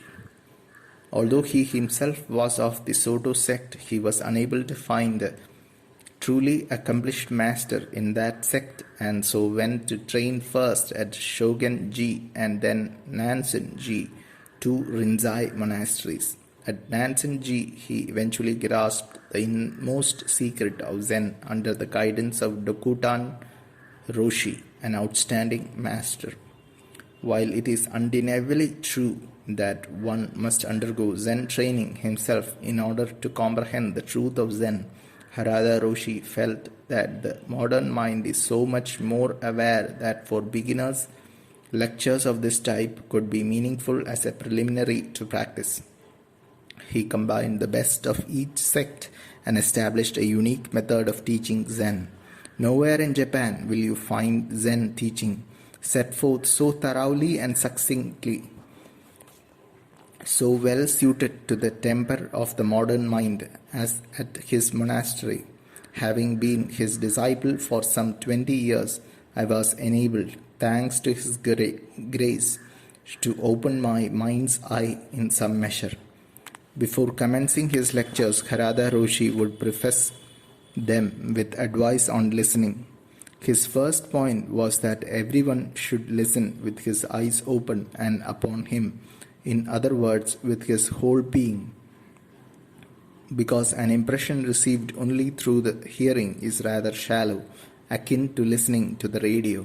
His second point was that each person should listen to these lectures as though they were being given to him alone, as ideally they should be. Human nature is such that if two people listen, each feels only half responsible for understanding, and if 10 people are listening, each feels his responsibility to be but 1/10. However, since there are so many of you and what I have to say is exactly the same for everybody, I have asked you to come as a group. You must nonetheless listen as though you were entirely alone and hold yourselves accountable for everything that is said. This discourse is divided into 11 parts, which will be covered in some 8 lecture sessions. The first involves the rationale of Zen, Zazen, and direct methods of practice. The next, special precautions, and the following lectures, the particular problems arising from Zazen, together with their solution. In point of fact, a knowledge of the theory or principles of Zazen is not a prerequisite to practice. One who trains under an accomplished teacher will inevitably grasp this theory by degrees as his practice ripens. Modern students, however, being intellectually more sophisticated than their predecessors in Zen, will not follow instructions unreservedly. They must first know the reasons behind them. Hence, I feel obliged to deal with theoretical matters. The difficulty with theory, however, is that it is endless. Buddhist scriptures, Buddhist doctrine, and Buddhist philosophy are no more than intellectual formulations of Zazen, and Zazen itself is their practical demonstration. From this vast field, I will now abstract what is most essential for your practice. We start with the Buddha Shakyamuni, as I think you all know. He began with the path of asceticism, undergoing tortures and austerities which others before him had never attempted, including prolonged fasting. But he failed to attain enlightenment by these means, and half dead from hunger and exhaustion, came to realize the futility of pursuing a course which could only terminate in death. So he drank the milk which was offered him, gradually regained his health, and resolved to steer a middle course between self-torture and self-indulgence.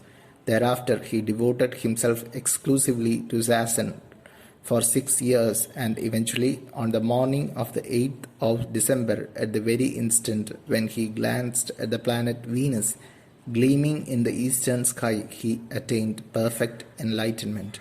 All this we believe as historical truth. The words the Buddha uttered involuntarily at this time are recorded variously in the Buddhist scriptures. According to the Kegon Sutra, at the moment of enlightenment, he spontaneously cried out, "Wonder of wonders! Intrinsically, all living beings are Buddhas, endowed with wisdom and virtue. But because men's minds have become inverted through delusive thinking, They fail to perceive this. The first pronouncement of the Buddha upon his enlightenment seems to have been one of awe and astonishment. Yes, how truly marvelous that all human beings, whether clever or stupid, male or female, ugly or beautiful, are whole and complete just as they are. That is to say, the nature of every being is inherently without a flaw, perfect, no different from that of Amida or any other Buddha.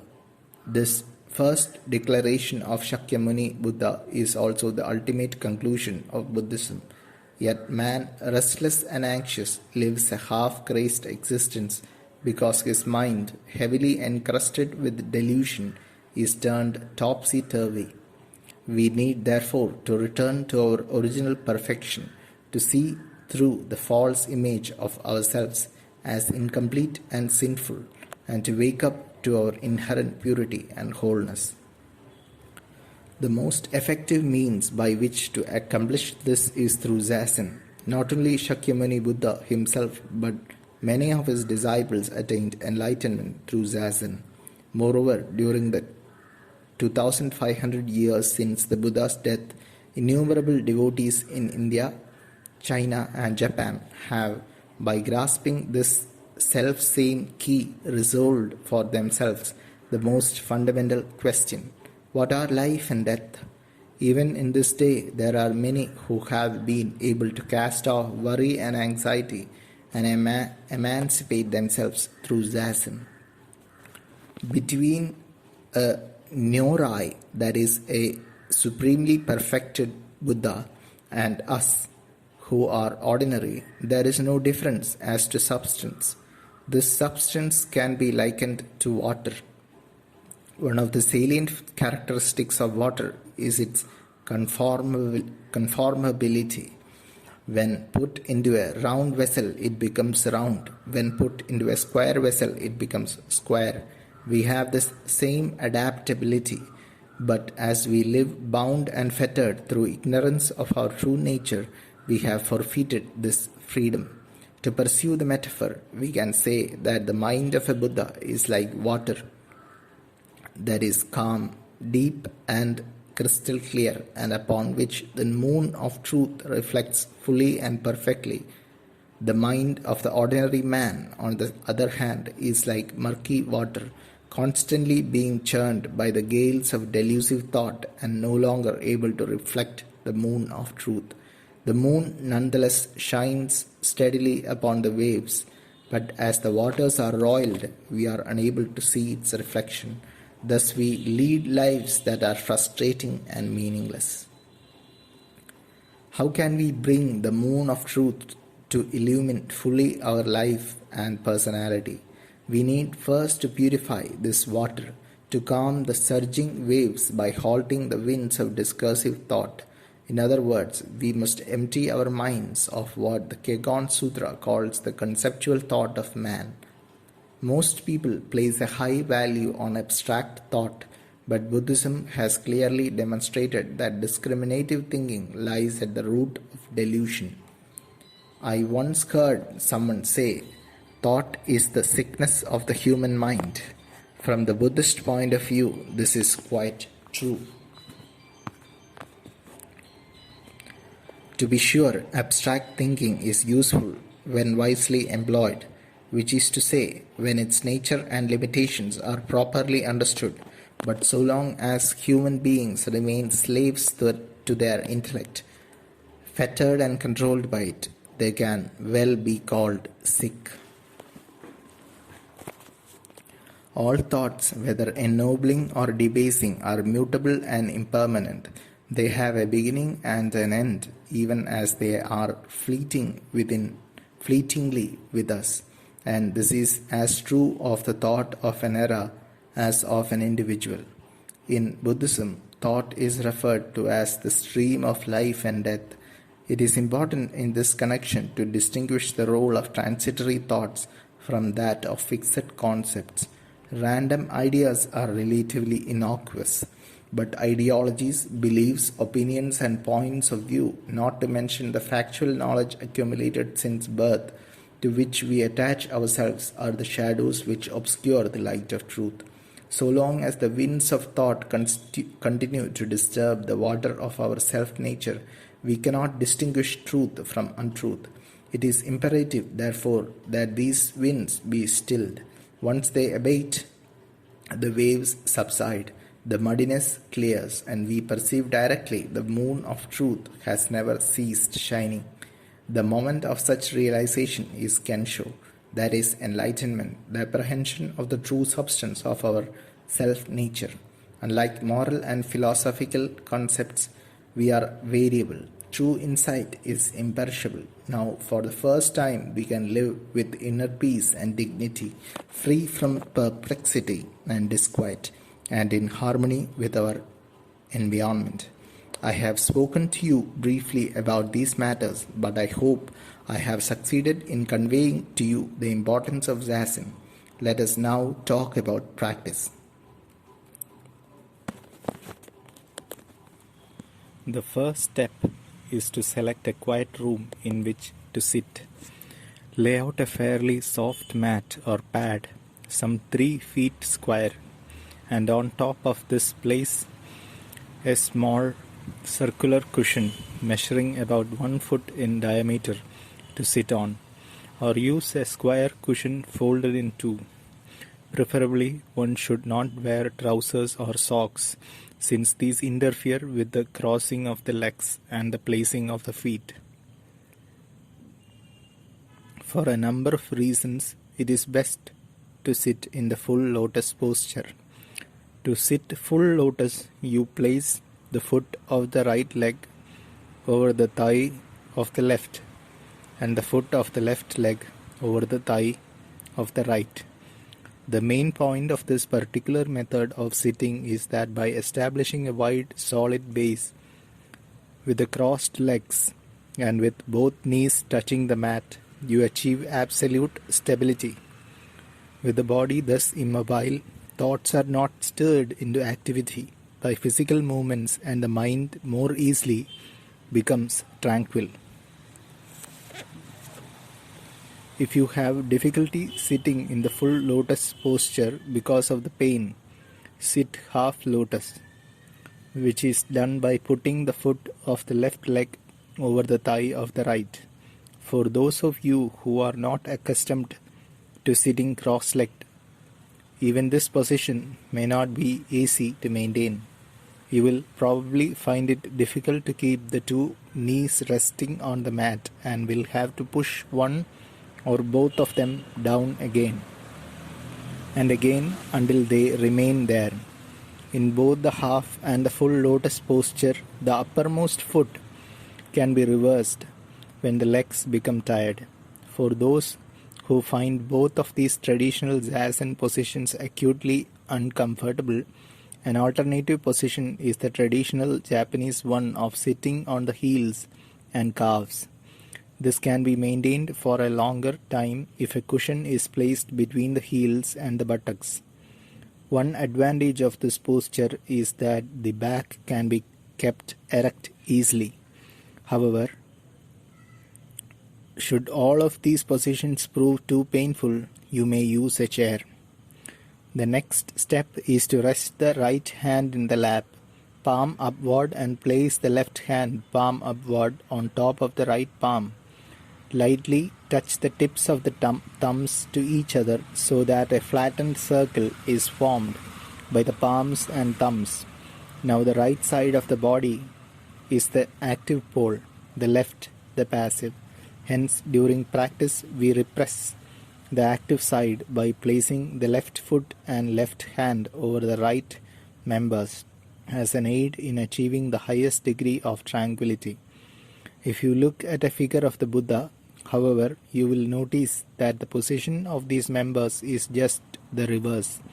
The significance of this is that a Buddha, unlike the rest of us, is actively engaged in the task of saving.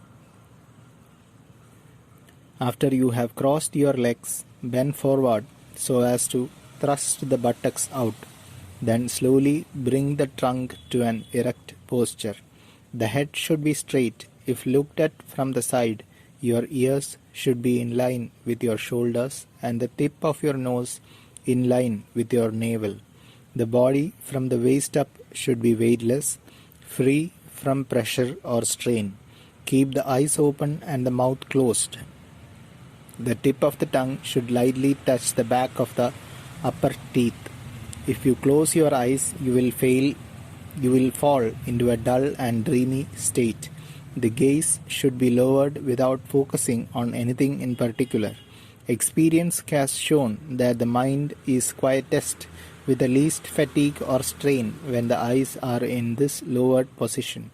The spinal column must be erect at all times. This admonition is important. When the body slumps, not only is undue pressure placed on the internal organs, interfering with their free functioning, but the vertebrae, by impinging upon nerves, may cause strains of one kind or another. Since the body and mind are one, any impairment of the physiological functions inevitably involves the mind and thus diminishes its clarity and one-pointedness, which are essential for effective concentration.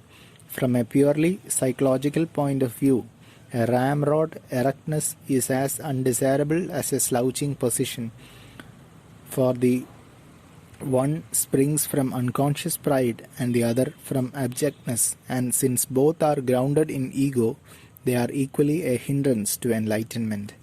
Be careful to hold the head erect. If it inclines forward or backward or sideward, remaining there for an appreciable length of time, a crick in the neck may result. When you have established a correct posture, take a deep breath. Hold it momentarily, then exhale slowly and quietly.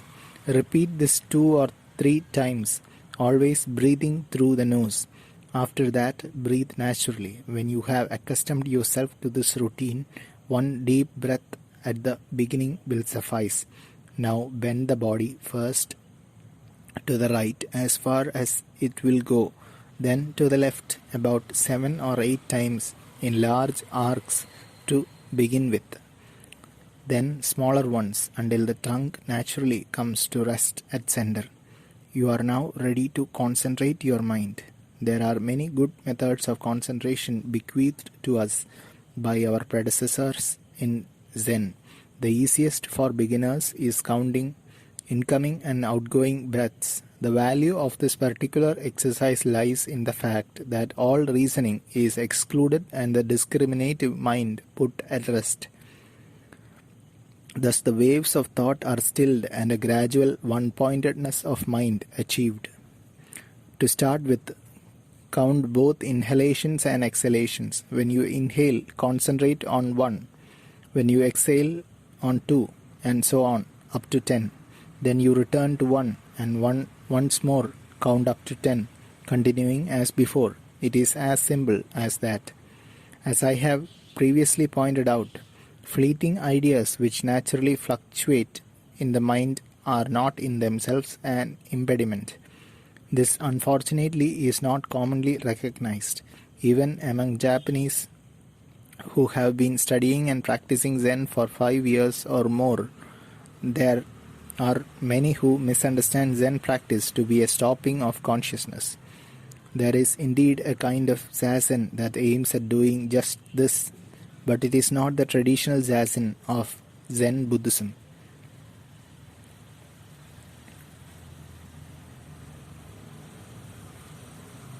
You must realize that no matter how intently you count your breaths, you will still perceive what is in your line of vision, since your eyes are open, and you will hear the normal sounds about you, as your eyes are not plucked. And since your brain likewise is not asleep, various thought forms will dart about in your mind. Now, they will not hamper or diminish the effectiveness of Zazen unless, evaluating them as good, you cling to them, or deciding they are bad, you try to check or eliminate them. You must not regard any perceptions or sensations as an obstruction to Zazen, nor should you pursue any of them. I emphasize this.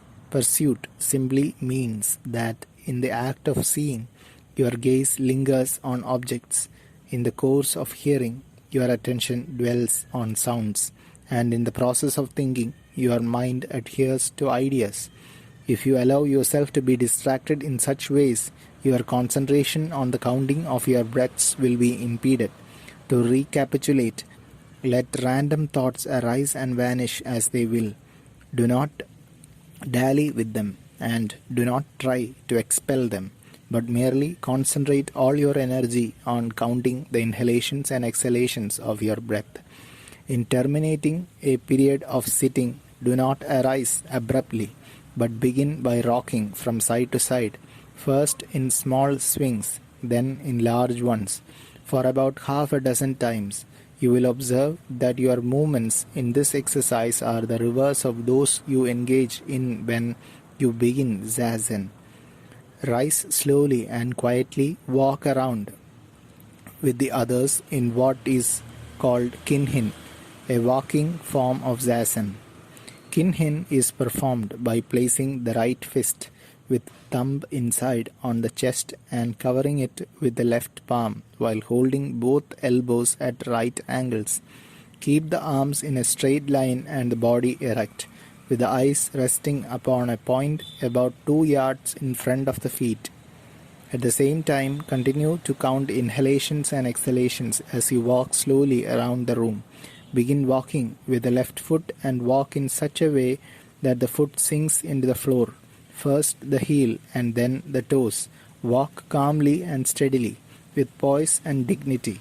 The walking must not be done absent-mindedly, and the mind must be taught as you concentrate on the counting. It is advisable to practice walking this way for at least 5 minutes after each sitting period of 20 to 30 minutes.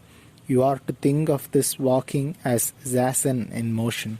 Rinzai and Soto differ considerably in their way of doing kinhin.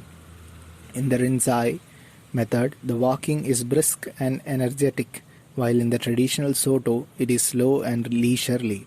In fact, upon each breath, you step forward only 6 inches or so. My own teacher, Harada Roshi, advocated a gait somewhere between these two, and that is the method we have been practicing here. Further, the Rinzai sect cups the left hand on top of the right, whereas in the orthodox Soto, the right hand is placed on top. Harada Roshi felt that the Rinzai method of putting the left hand uppermost was more desirable, and so he adopted it into his own teaching. Now, even though this walking relieves the stiffness in your legs, such exercise is to be regarded as a mere byproduct and not the main object of kinhin. Hence, those of you who are counting your breaths should continue during kinhin, and those of you who are working on a koan should carry on with it. This ends the first lecture. Continue to count your breaths as I have instructed until you come before me again. 2. Precautions to observe in Zazen. This is the second lecture. Now I want you to change your breathing exercise slightly. This morning I told you to count 1 as you inhaled and 2 as you exhaled. Hereafter I want you to count 1 only after the exhalation, so that 1 full breath, inhalation and exhalation, will be 1.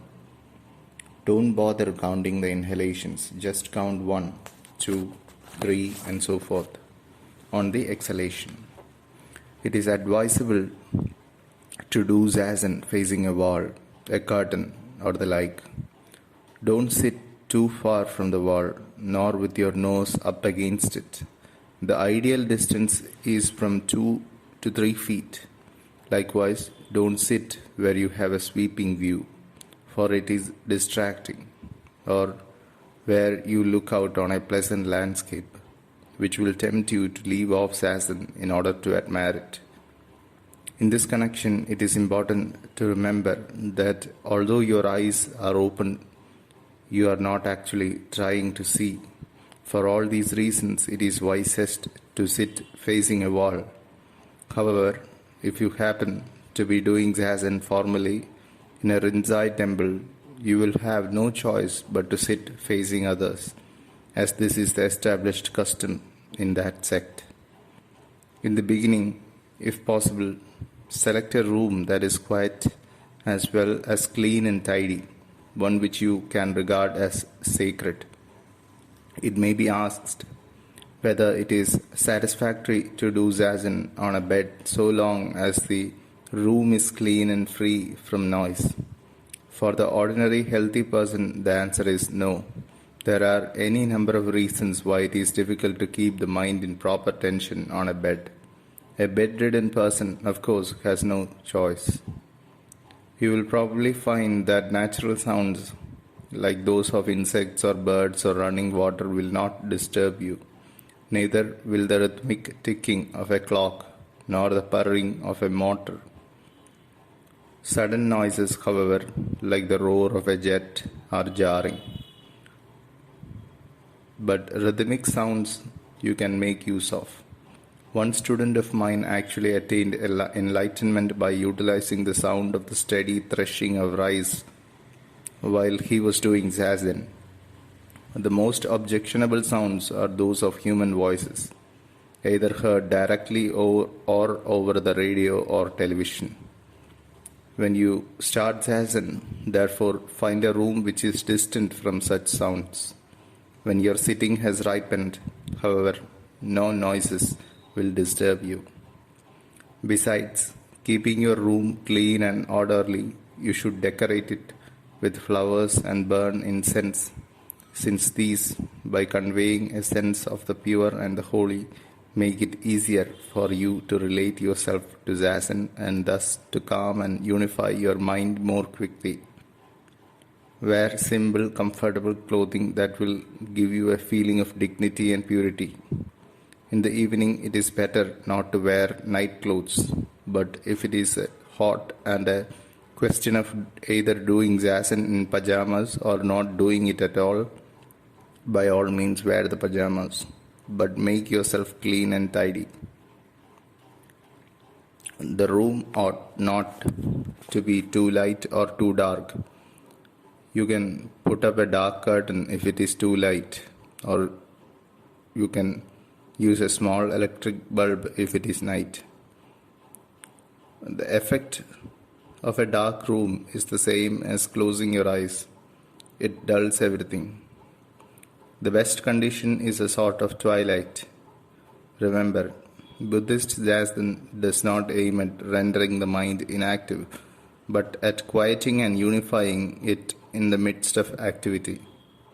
A room that is neither too hot in summer nor too cold in winter is ideal.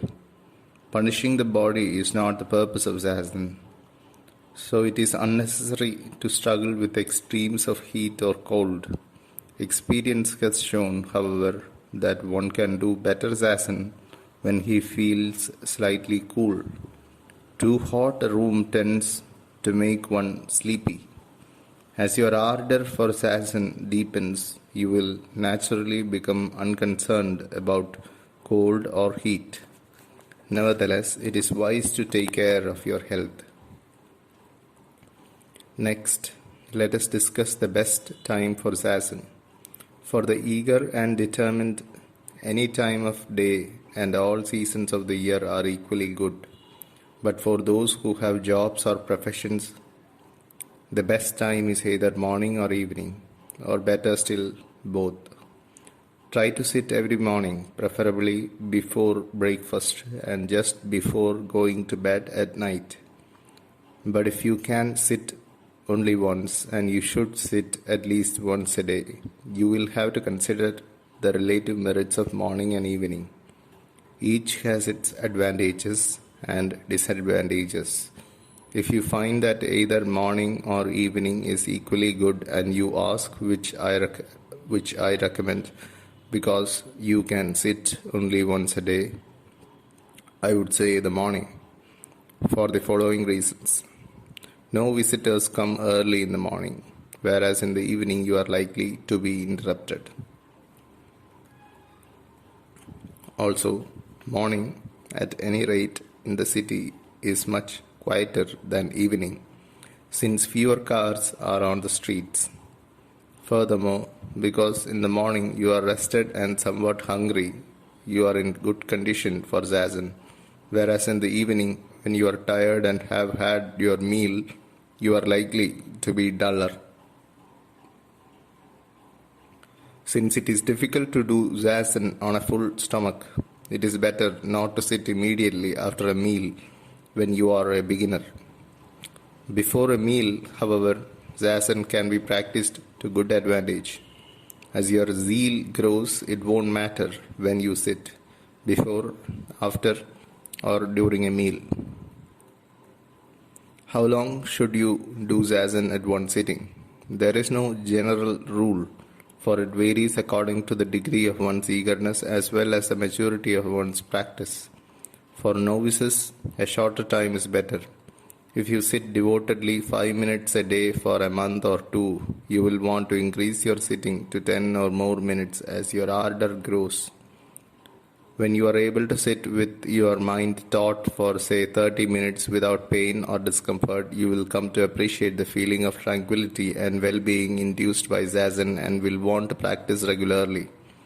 For these reasons, I recommend the beginners sit for shorter periods of time. On the other hand, should you force yourself from the beginning to sit for longer periods, the pain in your legs may well become unbearable before you acquire a calm mind. Thus, you will quickly tire of zazen, feeling it to be a waste of time, or you will always be watching the clock. In the end, you will come to dislike zazen and stop sitting altogether. This is what frequently happens. Now, even though you sit for only 10 minutes or so each day, you can compensate for this briefness by concentrating intensely on the counting of each breath, thus increasing its effectiveness. You must not count absent-mindedly or mechanically as though it were a duty. In spite of your being able to sit for an hour or more with a feeling of exquisite serenity, it is wise to limit your sitting to periods of about 30 or 40 minutes each. Ordinarily, it is not advisable to do zazen longer than this at one sitting, since the mind cannot sustain its vigor and tautness and the value of the sitting decreases. Whether one realizes it or not, a gradual diminution of the mind's concentrative intensity takes place. For this reason, it is better to alternate a 30 or 40 minute period of sitting with a round of walking zen. Following this pattern, one can do zazen for a full day or even a week with good results. The longer zazen continues, however, the more time should be spent in walking zazen. In fact, one might advantageously add periods of manual labor to this routine, as has been done in the Zen temple since olden times. Needless to say, you must keep your mind in a state of clear awareness during such manual labor and not allow it to become lax or dull. A word about food. It is better to eat no more than 80% of your capacity. A Japanese proverb has it that 8 parts of a full stomach sustain the man. The other 2 sustain the doctor. The Zazen Yojinki, Precautions to Observe in Zazen, compiled about 650 years ago, says you should eat 2/3 of your capacity. It further says that you should choose nourishing vegetables. Of course, meat eating is not in the tradition of Buddhism and it was taboo when the Yojinki was written, such as mountain potatoes, sesame, sour plums, black beans, mushrooms, and the root of the lotus. And it also recommends various kinds of seaweed which are highly nutritious and leave an alkaline residue in the body. Now, I am no authority on vitamins and minerals and calories, but it is a fact that most people today eat a diet which creates too much acid in the blood, and a great offender in this respect is meat. Eat more vegetables of the kind mentioned, which are alkalinic in their effect. In ancient days, there was a yang-yin diet. The yang was the alkaline and the yin the acid. And the old books cautioned that a diet ought not be either too yang or too yin. This is substantially what I have just told you. When sitting, it is a good idea to have a notebook and pencil before you, because a variety of insights will flash into your mind. And you will think, I must write this down before I forget it. Relationships which previously were incomprehensible will suddenly be clarified, and difficult problems will be abruptly solved. If you do not jot these things down, they will worry you and thus interfere with your concentration. 3. Illusory visions and sensations. This is the third lecture. Before I begin, I will assign you a new way of concentration. Instead of counting your exhalations as heretofore, count 1 on the first inhalation, 2 on the next inhalation, and so on, up to 10. This is more difficult than counting on the exhalation, because all mental and physical activity is performed on the exhaled breath. For instance, just before pouncing, animals take a breath. This principle is well known in kendo, fencing, and judo fighting, where one is taught that by carefully observing his opponent's breathing, his attack can be anticipated. While this exercise is difficult, you must try to practice it as another means of concentrating your mind. Until you come before me again, you are to concentrate on counting the inhalations of your breath, not audibly but in the mind only. Makyo are the phenomena, visions, hallucinations, fantasies, revelations, illusory sensations, which one practicing Zazen is apt to experience at a particular stage in his sitting. Ma means devil, and Kyo the objective world. Hence Makyo are the disturbing or diabolical phenomena which appear to one during his Zazen. These phenomena are not inherently bad. They become a serious obstacle to practice only if one is ignorant of their true nature and is ensnared by them. The word makyo is used in both a general and a specific sense. Broadly speaking, the entire life of the ordinary man is nothing but a makyo. Even such bodhisattvas as Monju and Canon, highly developed though they are, still have about them traces of makyo. Otherwise, they would be supreme Buddhas, completely free of makyo. One who becomes attached to what he realizes through Satori is also still lingering in the world of makyo. So you see, there are makyo even after enlightenment. But we shall not enter into that aspect of the subject in these lectures. In the specific sense, the number of makyo which can appear are in fact unlimited, varying according to the personality and temperament of the sitter.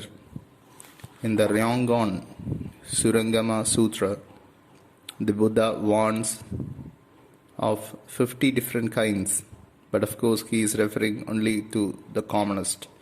If you attend a session of from 5 to 7 days duration and apply yourself assiduously, on the third day you are likely to experience makyo of varying degrees of intensity. Besides those which involve the vision, there are numerous makyo which relate to the sense of touch, smell or hearing, or which sometimes cause the body suddenly to move from side to side or forward and backward, or to lean to one side, or to appear to sing or rise. Not infrequently, words burst forth uncontrollably, or more rarely, one imagines he is smelling a particularly fragrant perfume. There are even cases where, without conscious awareness, one writes down things which turn out to be prophetically true. Very common are visual hallucinations. You are doing zazen with your eyes open when suddenly the ridges of the straw matching in front of you seem to be heaving up and down like waves. Or without warning, everything may go white before your eyes or black. A knot in the wood of a door may suddenly appear as a beast or demon or angel. One disciple of mine often used to see visions of masks, demons' masks, or jesters' masks. I asked him whether he had ever had any particular experience of masks, and it turned out that he had seen them at a festival in Kyushu when he was a child. Another man I knew was extremely troubled in his practice by visions of Buddha and his disciples walking around him reciting sutras, and was only able to dispel the hallucination by jumping into a tank of ice cold water for 2 or 3 minutes. Many Makyo involve the hearing. One may hear the sound of a piano or loud noises such as an explosion which is heard by no one else and actually jump. One disciple of mine always used to hear the sound of a bamboo flute while doing zazen. He had learned to play the bamboo flute many years before, but had long since given it up. Yet always the sound came to him when he was sitting. In the Zazen Yojinki, we find the following about Makyo.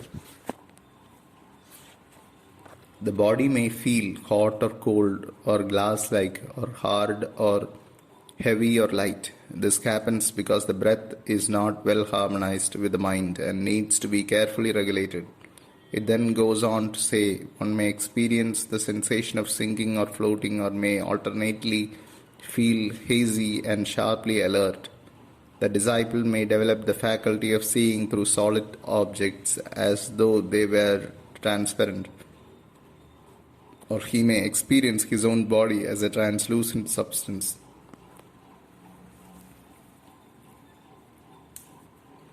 He may see Buddhas and Bodhisattvas. Penetrating insights may suddenly come to him, or passages of sutras which were particularly difficult to understand may suddenly become luminously clear to him.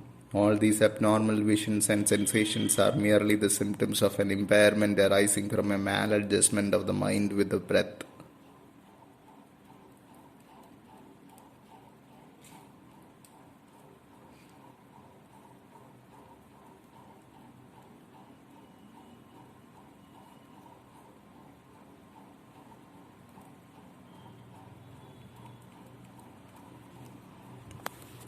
Other religions and sects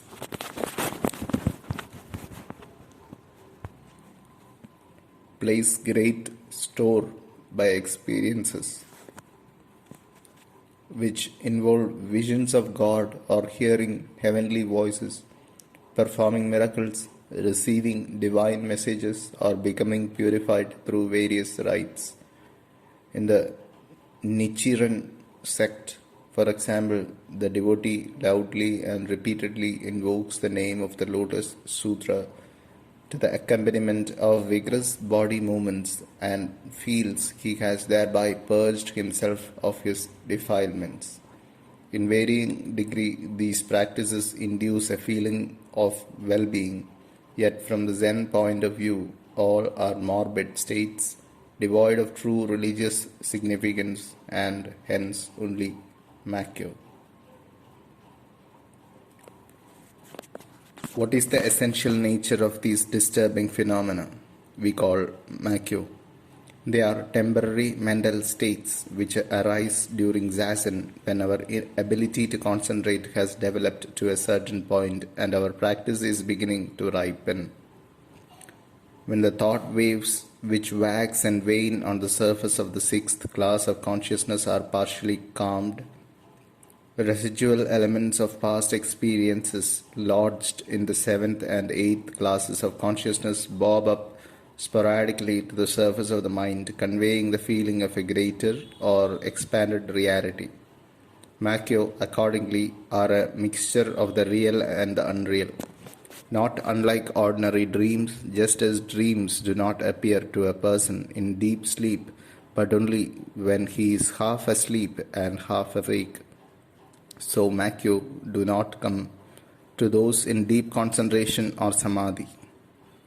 Never be tempted into thinking that these phenomena are real or that the visions themselves have any meaning. To see a beautiful vision of a bodhisattva does not mean that you are any nearer becoming one yourself, any more than a dream of being a millionaire means that you are any richer when you awake. Hence, there is no reason to feel elated about such Makyo. And similarly, whatever horrible monsters may appear to you, there is no cause whatsoever for alarm. Above all, do not allow yourself to be enticed by visions of the Buddha or of gods blessing you or communicating a divine message or by Makyo involving prophecies which turn out to be true. This is to squander your energies in the foolish pursuit of the inconsequential. But such visions are certainly a sign that you are at a crucial point in your sitting and that if you exert yourself to the utmost, you can surely experience Kensho. Tradition states that even Shakyamuni Buddha, just before his own awakening, experienced innumerable Makyo, which he termed obstructing devils. Whenever Makyo appear, simply ignore them and continue sitting with all your might. 4. The 5 varieties of Zen. I shall now enumerate the different kinds of Zen.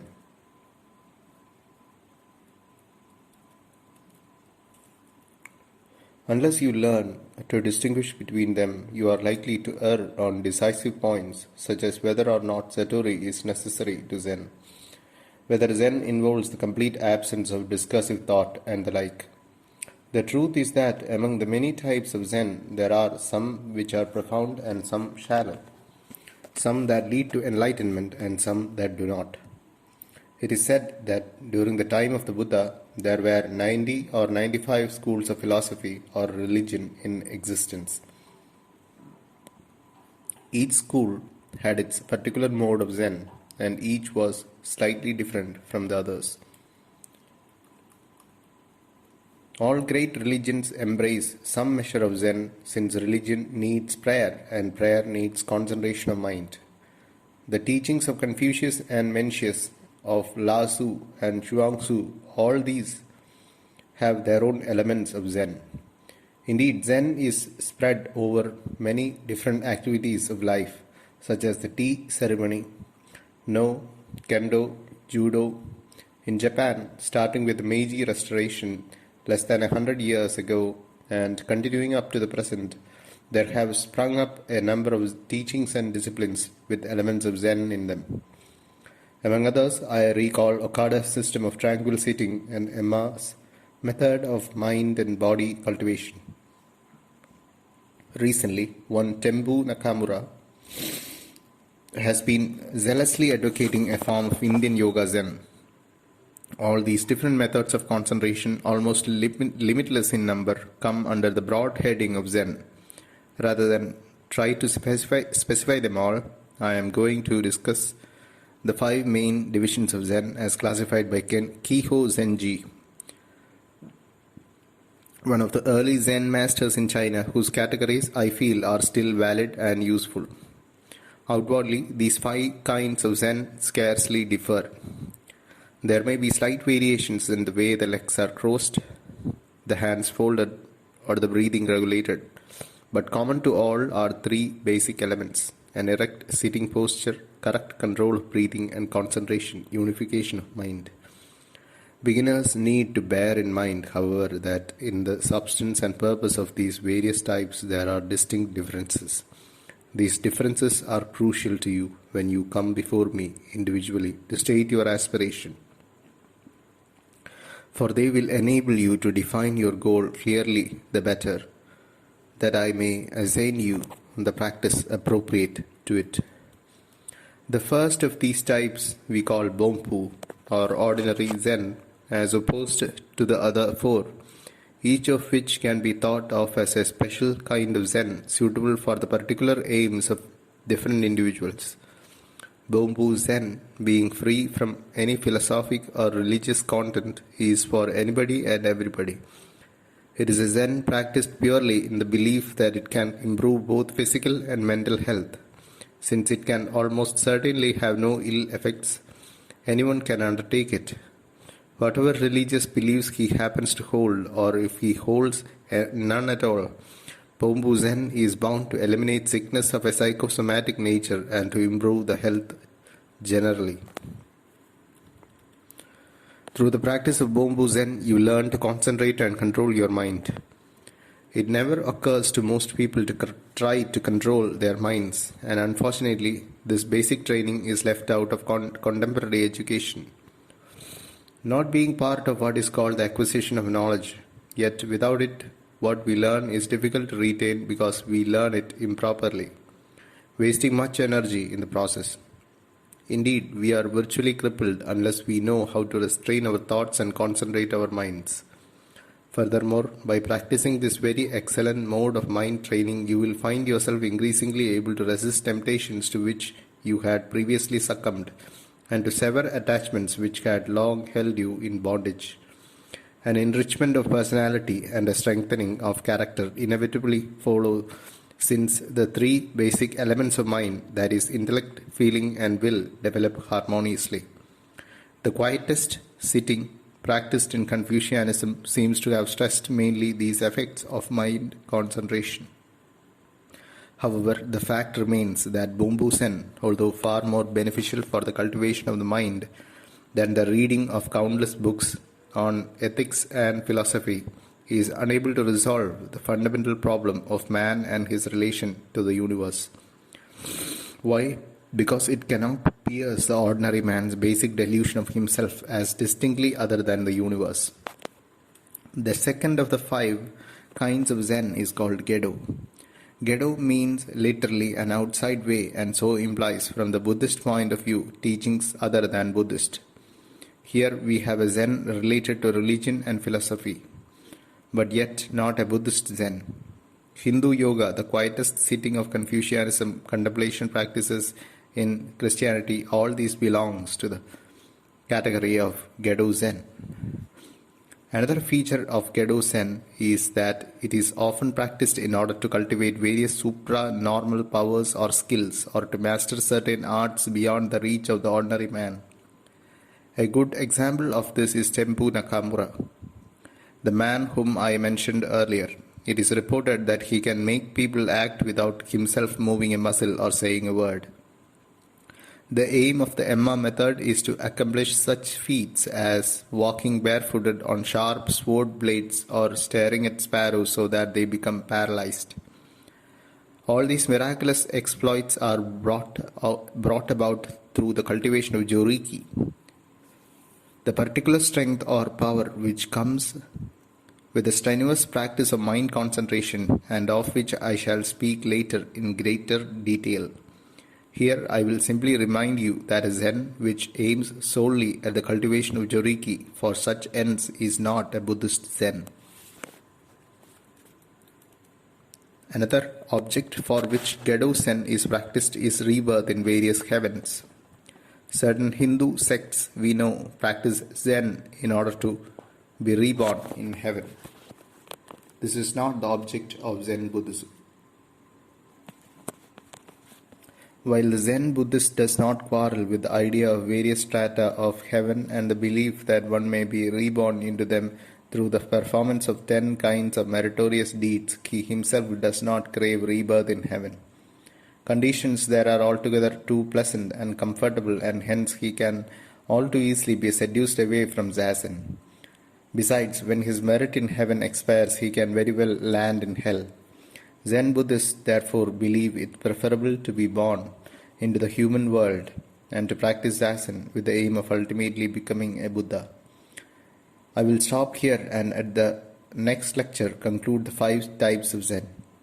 I have now discussed with you the first 2 kinds of Zen, namely Bombu and Gedo. Before going on to the next three types, I am going to give you another method of concentration, following the breath with the mind's eye. For the time being, stop counting your breaths and instead concentrate intently on following your inhalations and exhalations, trying to visualize them clearly. You are to carry on this exercise until you come before me again. The third type of Zen is Shoujo, literally meaning small vehicle, Hinayana. This is the vehicle or teaching which is to take you from one state of mind, delusion, to another, enlightenment. This small vehicle is so named because it is designed to accommodate only oneself. You can perhaps compare it to a bicycle. The large vehicle, Mahayana, on the other hand, is more like a car or bus. It takes on others as well. Hence, Shoujo is a Zen which looks only to one's own peace of mind. Here we have a Zen which is Buddhist but a Zen not in accord with the Buddha's highest teaching. It is rather an expedient Zen for those unable to grasp the innermost meaning of the Buddha's enlightenment, that is, that existence is an inseparable whole, each one of us embracing the cosmos in its totality. This being true, it follows that we cannot attain genuine peace of mind merely by seeking our own salvation while remaining indifferent to the welfare of others. There are those, however, and some of you listening to me now may be among them, who simply cannot bring themselves to believe in the reality of such a world. No matter how often they are taught that the relative world of distinctions and opposites to which they cling is illusory, the product of their mistaken views, they cannot but believe otherwise.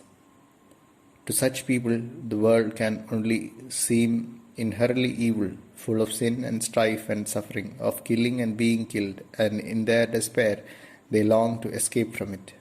Indeed, death seems even preferable to life.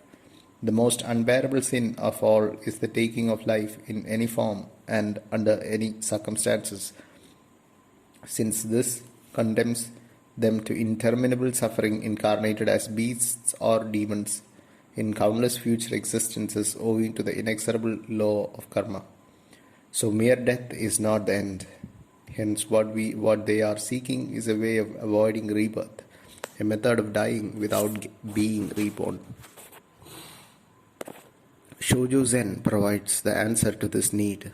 It has as its aim the stopping of all thoughts so that the mind becomes a complete blank and enters into a state called Mushinjo, a condition in which all the sense functions have been eliminated and the faculty of consciousness suspended.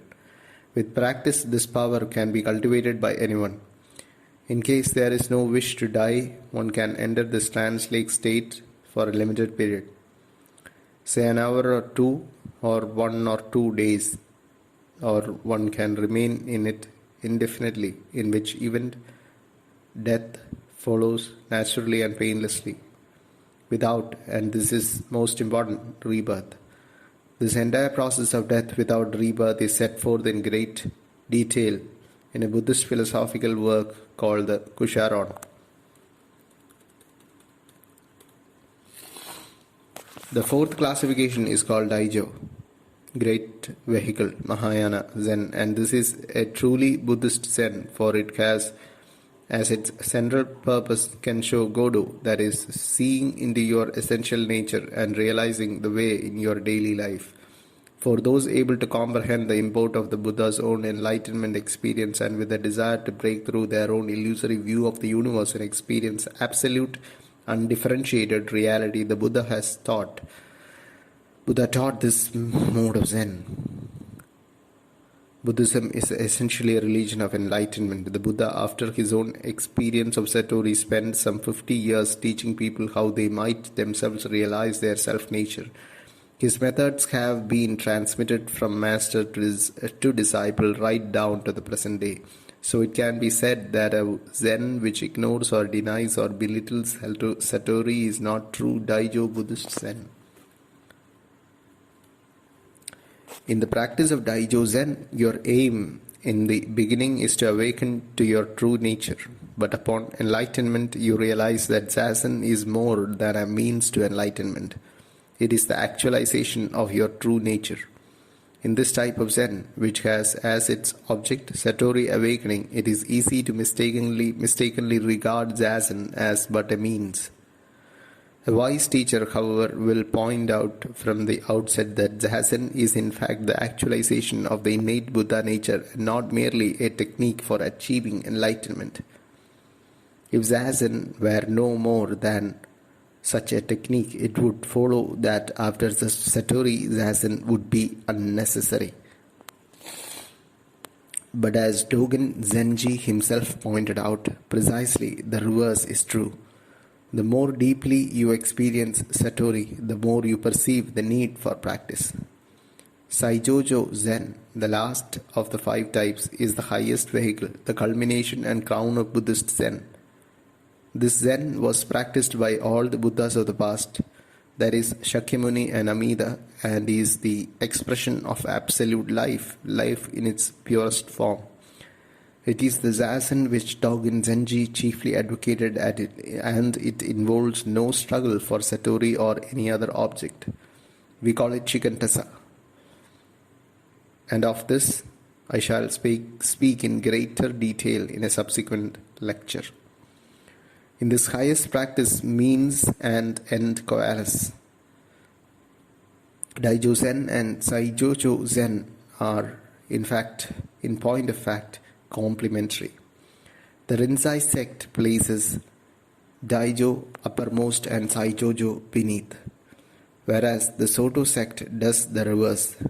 In Saijojo, when rightly practiced, you sit in the firm conviction that Zazen is the actualization of your undefiled true nature, and at the same time you sit in complete faith that the day will come when, exclaiming, "Oh, this is it," you will unmistakably realize this true nature. Therefore, you need not self-consciously strive for enlightenment. Today, many in the Soto sect hold that since we are all innately Buddhas, Satori is not necessary. Such an egregious error reduces Shikantasa, which properly is the highest form of sitting, to nothing more than Bamboo Zen, the first of the 5 types. This completes my account of the 5 varieties of Zen. But unless I now tell you about the 3 objectives of Zazen, my presentation of these 5 types, especially the last 2, will be incomplete. 5. The 3 aims of Zazen. The aims of Zazen are 3. 1. Development of the power of concentration, Joriki. 2. Satori awakening, Kensho Godo. And 3. Actualization of the supreme way in our daily lives, Mojudo no Taigen. These 3 form an inseparable unity, but for purposes of discussion I am obliged to deal with them individually.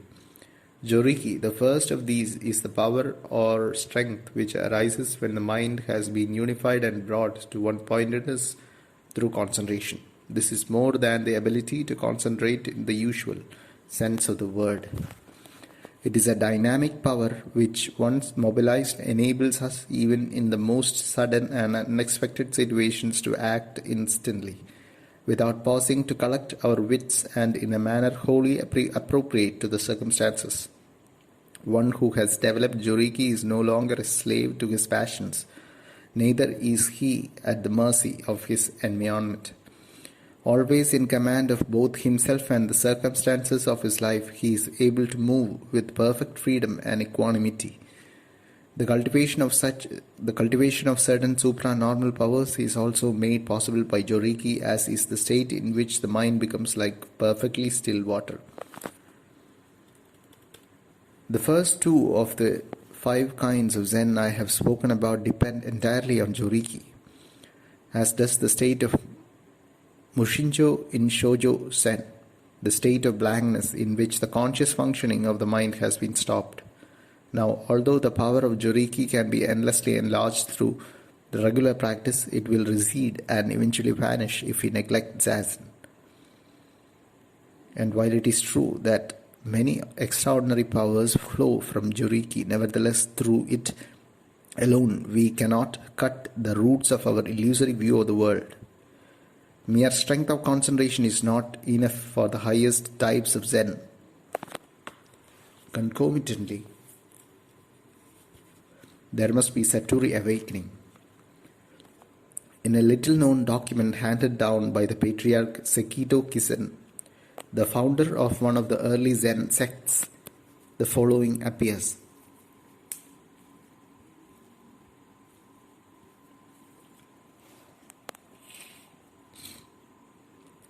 In our sect, realization of the Buddha nature and not mere devotion or strength of concentration is paramount.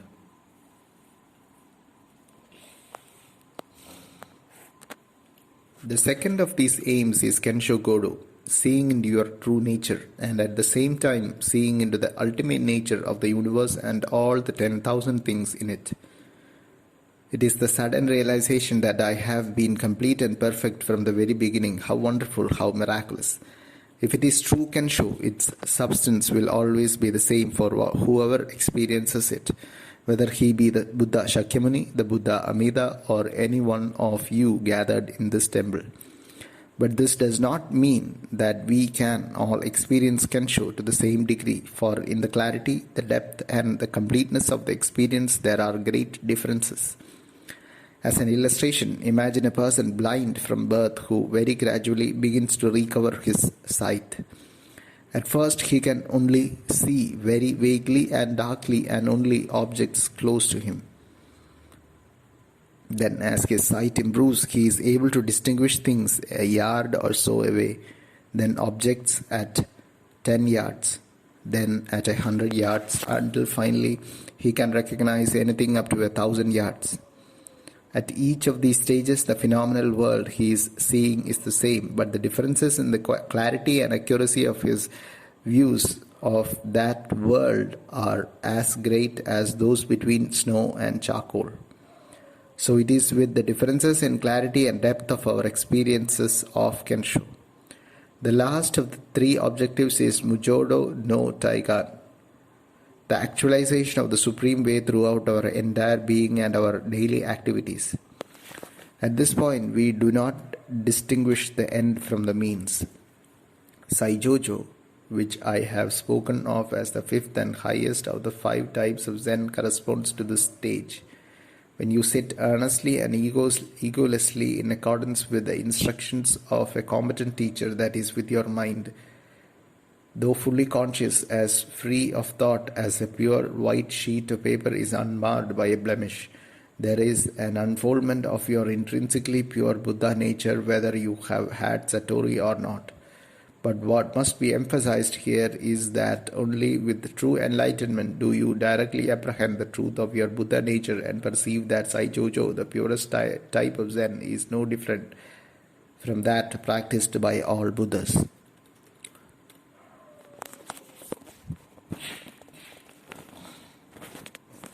The practice of Buddhist Zen should embrace all 3 of these objectives, for they are interrelated. There is, for instance, an essential connection between Joriki and Kensho. Kensho is the wisdom naturally associated with Joriki, which is power arising from concentration. Joriki is connected with Kensho in yet another way. Many people may never be able to reach Kensho unless they have first cultivated a certain amount of Joriki, for otherwise they may find themselves too restless, too nervous and uneasy to persevere with their zazen. Moreover, unless fortified by Joriki, a single experience of Kensho will have no appreciable effect on your life and will fade away into a mere memory.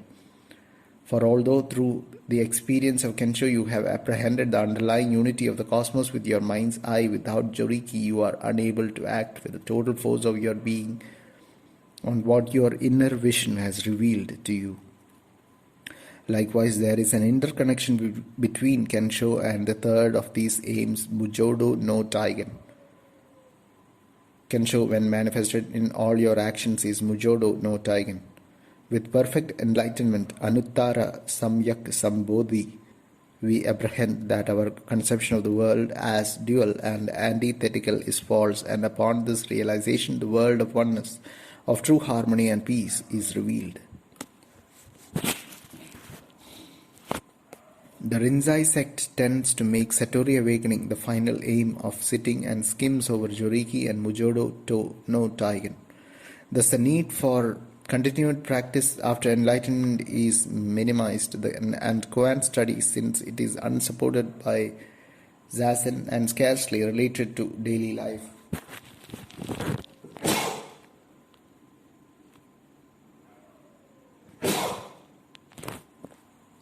becomes essentially an intellectual game instead of a means by which to amplify and strengthen enlightenment.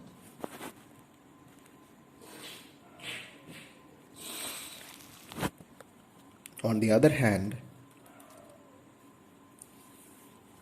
while the practice advocated in the official quarters of the Soto sect today stresses Mujodo no Daigen, in effect it amounts to little more than the accumulation of Joriki, which, as I pointed out earlier, leaks or recedes and ultimately disappears unless Zazen is carried on regularly. The contention of the Soto sect nowadays is that Kensho is unnecessary and that one need do no more than carry on his daily activities with the mind of the Buddha is specious. For without Kensho, you can never really know what this Buddha mind is. These imbalances in both sects in recent times have unfortunately impaired the quality of Zen teaching. This concludes the discussion of the three aims of Zazen. 6. Individual instruction. Continue to practice the exercise I gave you last time, namely concentrate on your incoming and outgoing breaths and endeavor to see each breath clearly. This lecture will deal with Dokusan, individual instruction, which is the time allotted for bringing all problems pertaining to practice before the Roshi in private. This tradition of individual teaching started with the honored Shakyamuni himself and has continued unbroken until today. We know this because one of the great masters of Tendai, Chisha Daishi, in his systematization of all the sutras under 8 teachings and 5 periods, lists the secret teaching which corresponds to Dokusan. Without this individual guidance, we cannot say that our practice of Zazen is authentic. Unfortunately, since the Meiji period, nearly 100 years ago, Dokusan has virtually died out in the Soto sect, continuing only in the Rinzai tradition. If we compare Zazen to a journey on which some start rapidly and then slow down, others begin slowly and later accelerate their pace, some find one phase of the journey more hazardous than another, and all carry different burdens of luggage. That is preconceived ideas, we can begin to understand why individual guidance in Dokusan cannot be dispensed with.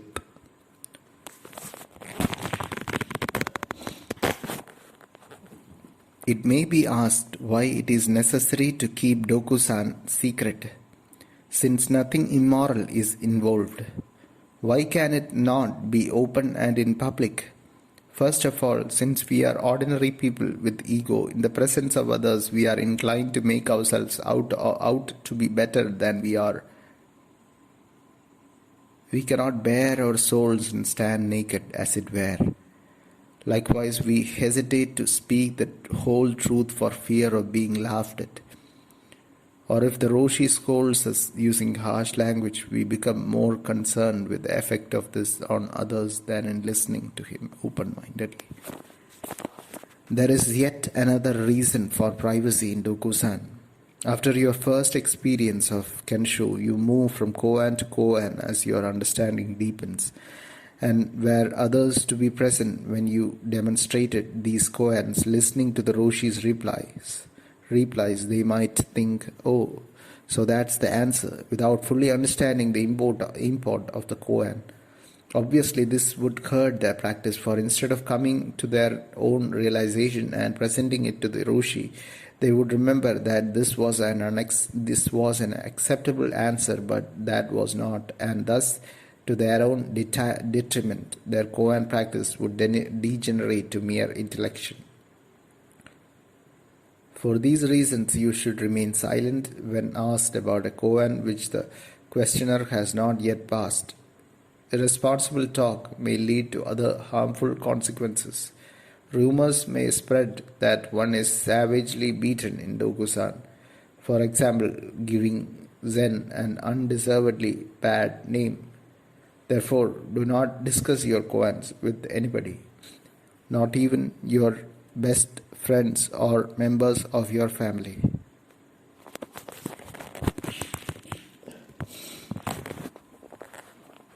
It is precisely this violation of the secrecy which formerly surrounded the koan system that has brought about a steady deterioration in Rinzai teaching.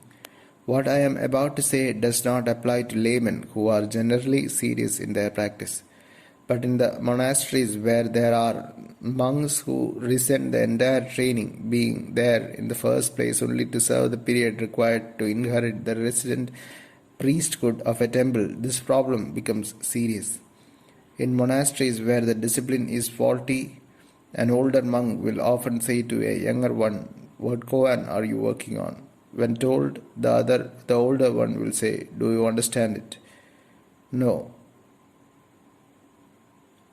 "All right, I will tell you the answer," the older monk says, "and you buy me some cakes in return." The Roshi can tell whether the answer is authentic or not, but if for some reason he himself becomes lukewarm, he may accept an answer which is not the monk's own. This practice may not be particularly harmful if such a monk spends only 2 or 3 years at a monastery before becoming the resident priest of a temple, as his duties there will not require his evaluating another satori.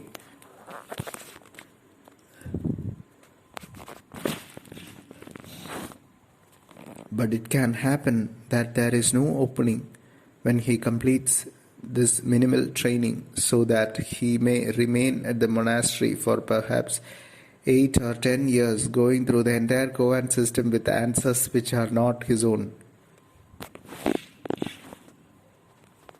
Finally, as is the custom in the Rinzai sect, when one completes all the koans, he receives the title of teacher. In this way, one with no real understanding becomes qualified to guide others. This insidious practice is undermining Zen teaching.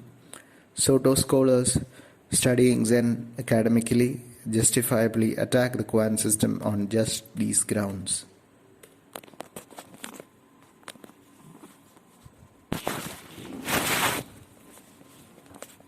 The next point concerns what questions are appropriate during Dokusan.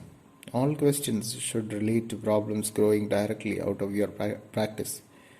This naturally excludes personal problems. You may feel that the privacy of Dokusan offers an excellent opportunity for the discussion of personal matters, but you must bear in mind that there are others waiting and that if you take up problems other than those of your practice, you are hindering them. Properly, you may ask about your stomach, for instance, if it is growling, or about your teeth hurting so that you cannot eat, or about visions you may be experiencing. You should not, however, ask about Buddhist doctrine or comparative philosophy or the difference between one sutra and another. You may ask anything so long as it arises directly out of your own practice. The procedure for a new student is to present money for incense to the Roshi before taking Dokusan. Why, it may be asked, all this formality? Dokusan, it cannot be emphasized too strongly, is not a frivolous matter. While everyone is free to practice Zazen and to listen to the Roshi's commentary at session, the essential character of Dokusan is the forming of a karmic bond between teacher and disciple, the significance of which is deep in Buddhism. Dokusan, therefore, is not to be taken lightly. Moreover, since what passes between the Roshi and the student in Dokusan concerns problems of a deep and ultimate nature, only the truth must be spoken between them. Very often in public meetings one hesitates to say things which might offend others, but this is not so in Dokusan, where the absolute truth must always prevail, For these reasons, the properties which establish this relationship are not to be slighted. It is proper to wear ceremonial dress to Dokusan, but as this is not insisted upon nowadays, you may wear anything which is presentable. When Dokusan is announced, take a position in line behind the bell outside the Zazen hall. When your turn comes and you hear my handbell, strike the bell in front of you twice and come to this room. You should not come dashing in, as that would cause confusion and you would not be in a frame of mind to benefit from Dokusan. Neither should you saunter in, for there are others waiting. It was the custom originally to make 3 prostrations at the threshold, 3 in front of the Roshi, and then 3 more at the doorway when you left. But this has now been abbreviated to 3 prostrations altogether, 1 at each of the places mentioned. In making your prostrations, you should touch the tatami mat with your forehead, with your hands extended in front of your head, palms upward. Then, bending your arms at the elbows, raise your hands, palms upward, several inches above your head. This gesture of receiving the feet, the lowliest members of the Buddha's body, symbolizes humility and the grateful acceptance in your life of the way of the Buddha. Unless you have submerged your ego, you cannot do this. Bear in mind that the Roshi is not simply a deputy of the Buddha, but actually stands in his place. In making these prostrations, you are in fact paying respect to the Buddha, just as though he himself were sitting there, and to the Dharma. Next, take a position about a foot in front of me and announce the nature of your practice. Simply say, I am counting my breath, I am doing mu, or I am practicing Shigantasa. Make any questions you have, brief and to the point. Should I have anything to say to you, I will say it after you have finished. But do not come in and waste time wondering what to talk about. Remember, others are waiting to see me. My ringing of this bell is your signal to bow down and leave.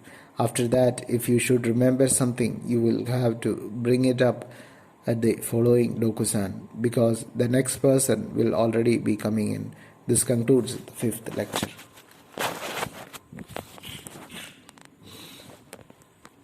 7. Shikantasa. Up to now, you have been concentrating on following your breaths with your mind's eye, trying to experience vividly the inhaled breath as only inhaled breath and the exhaled breath as only exhaled breath. From now on, I want you to practice Shikantasa, which I will shortly describe in detail. It is neither usual nor desirable to change so quickly from these different exercises, but I have followed this course in order to give you a taste of the different modes of concentration. After these introductory lectures are completed and you come before me singly, I will assign you a practice corresponding to the nature of your aspiration as well as to the degree of your determination, that is to say, the practice of counting or following your breaths, Shikantasa or a koan.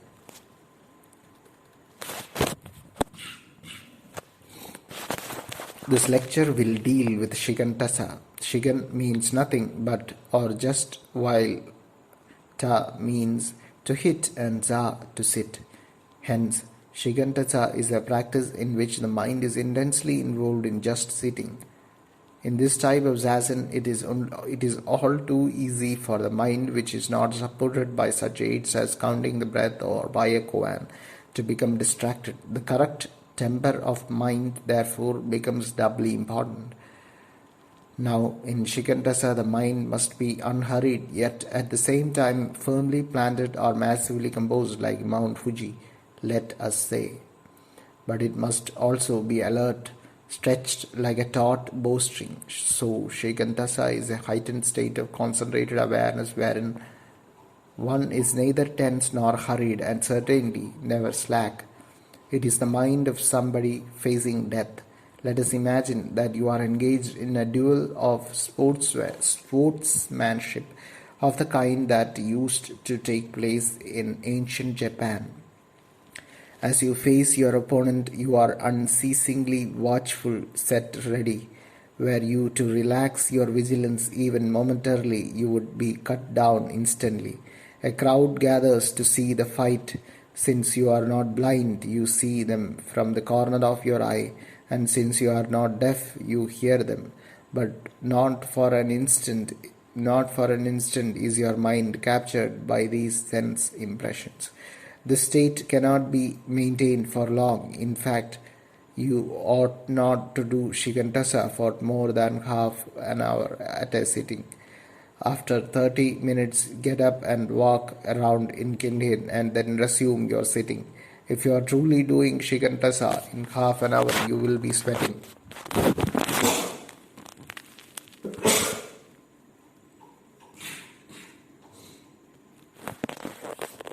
Even in winter, in an unheated room, because of the heat generated by this intense concentration.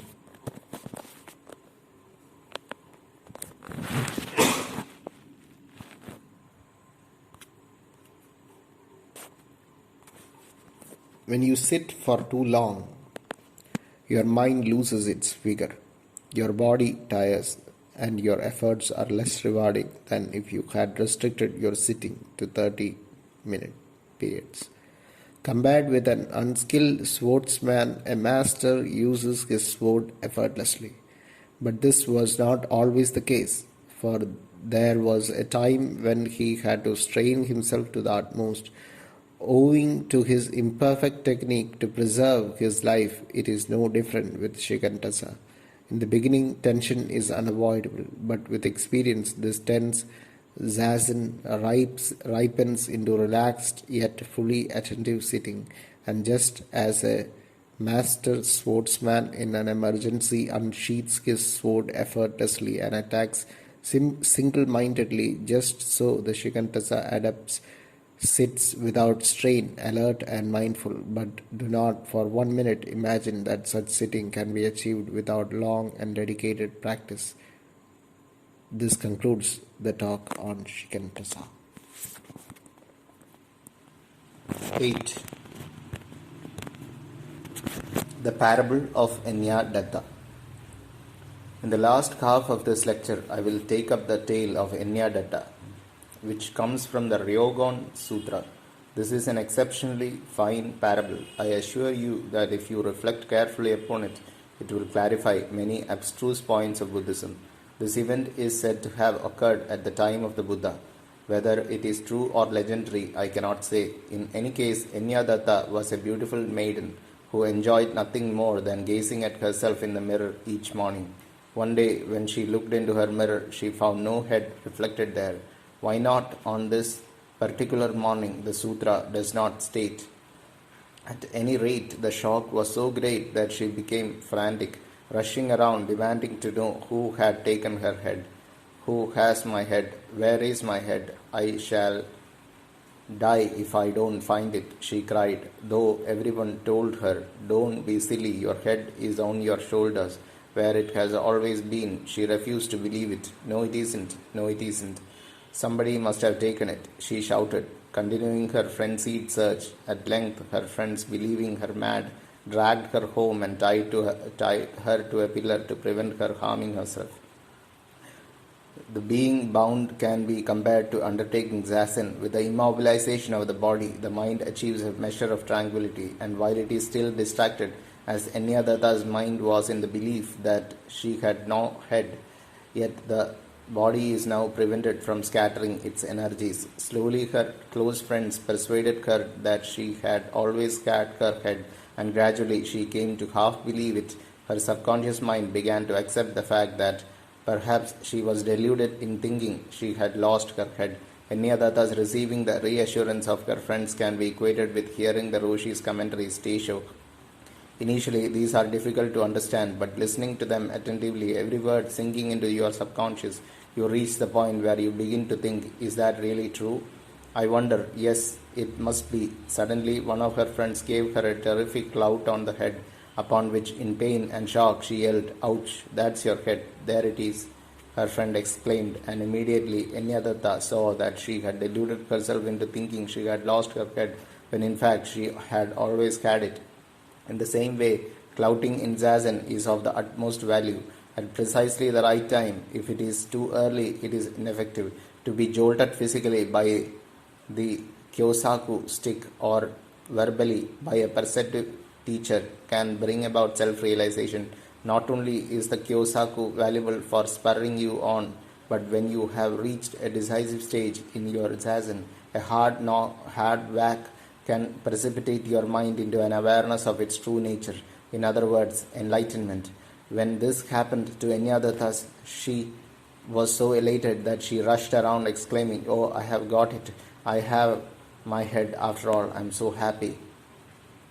This is the rapture of Kensho. If the experience is genuine, you cannot sleep for 2 or 3 nights out of joy. Nevertheless, it is a half-mad state. To be overjoyed at finding a head you had from the very first is, to say the least, queer. Nor is it less odd to rejoice at the discovery of your essential nature, which you have never been without. The ecstasy is genuine enough, but your state of mind cannot be called natural until you have fully disabused yourself of the notion. I have become enlightened. Mark this point well, for it is often misunderstood. As her joy subsided, Enyadatta recovered from her half-mad state. So it is with Satori. When your delirium of delight recedes, taking with it all thoughts of realization, you settle into a truly natural life, and there is nothing queer about it. Until you reach this point, however, it is impossible to live in harmony with your enjoyment or to continue on a course of true spiritual practice. I shall now point out more specifically the significance of the first part of the story. Since most people are indifferent to enlightenment, they are ignorant of the possibility of such an experience. They are like Enyadatta. When she was unconscious of her head as such, this head of course corresponds to the Buddha nature, to our innate perfection. That they even have a Buddha nature never occurs to most people until they hear Shujo Honrai Hotoke Nari. All beings are endowed with Buddha nature from the very first. Suddenly they exclaim, "Then I too must have the Buddha nature." But where is it? Thus, like Enyadatta, when she first missed her head and started rushing about looking for it, they commence their search for their true nature. They begin by listening to various teisho which seem contradictory and puzzling. They hear that their essential nature is no different from the Buddha's, more that the substance of the universe is coextensive with their own Buddha nature. Yet, because their minds are clouded with delusion, they see themselves confronted by a world of individual entities. Once they establish firm belief in the reality of the Buddha nature, they are driven to discover it with all the force of their being. Just as Enyadatta was never without her head, so are we never separate from our essential Buddha nature, whether we are enlightened or not, but of this we are unaware. We are like Enyadatta when her friends told her, "Don't be absurd, you have always had your head. It is an illusion to think otherwise." The discovery of our true nature can be compared to Enyadatta's discovery of her head. But what have we discovered? Only that we have never been without it. Nonetheless, we are ecstatic as she was at the finding of her head. When the ecstasy recedes, we realize we have acquired nothing extraordinary and certainly nothing peculiar. Only now everything is utterly natural. Cause and effect are one. You cannot hope to comprehend the exalted nature of Zen without understanding the lecture on Inga Ichinyo, the meaning of which is that cause and effect are one. This expression comes from Haikuin Zenji's chant in praise of Zazen. Bear in mind that this lecture will not be an explanation of cause and effect in the broad sense, but only in relation to the practice of Zazen. Strictly speaking, you ought not to think of Zazen in terms of time. While it is generally true that if you do Zazen for a year, it will have an effect equal to a year's effort, and that if you practice Zazen for 10 years, it will produce an effect proportionate to 10 years' effort. Yet the results of Zazen in terms of enlightenment cannot be measured by the length of your practice. The fact is, some have gained deep enlightenment after only a few years' practice, while others have practiced as long as 10 years without experiencing enlightenment. From the commencement of practice, one proceeds upward in clearly differentiated stages, which can be considered a ladder of cause and effect. The word inga, meaning cause and effect, implies both degree and differentiation, while ichingyo signifies equality or sameness or oneness. Thus, while there are many stages corresponding to the length of practice, at every one of these different stages, the mind substance is the same as that of a Buddha. Hence, we say cause and effect are one. Until Satori awakening, however, you cannot expect to have a deep inner understanding of Inga. Now, let us relate to the parable of Anyadatta, of which I spoke earlier. The time she saw no head reflected in her mirror and rushed about wildly looking for it. This is the first or bottom step. When her friends tied her to a pillar and insisted she had a head, when she began to think possibly this is so, when they whacked her and she yelled ouch and realized she had a head after all, when she rejoiced at finding it, when finally her joy abated and having a head felt so natural that she no longer thought about it. All these are different steps of degrees of progression when viewed retrospectively, that is.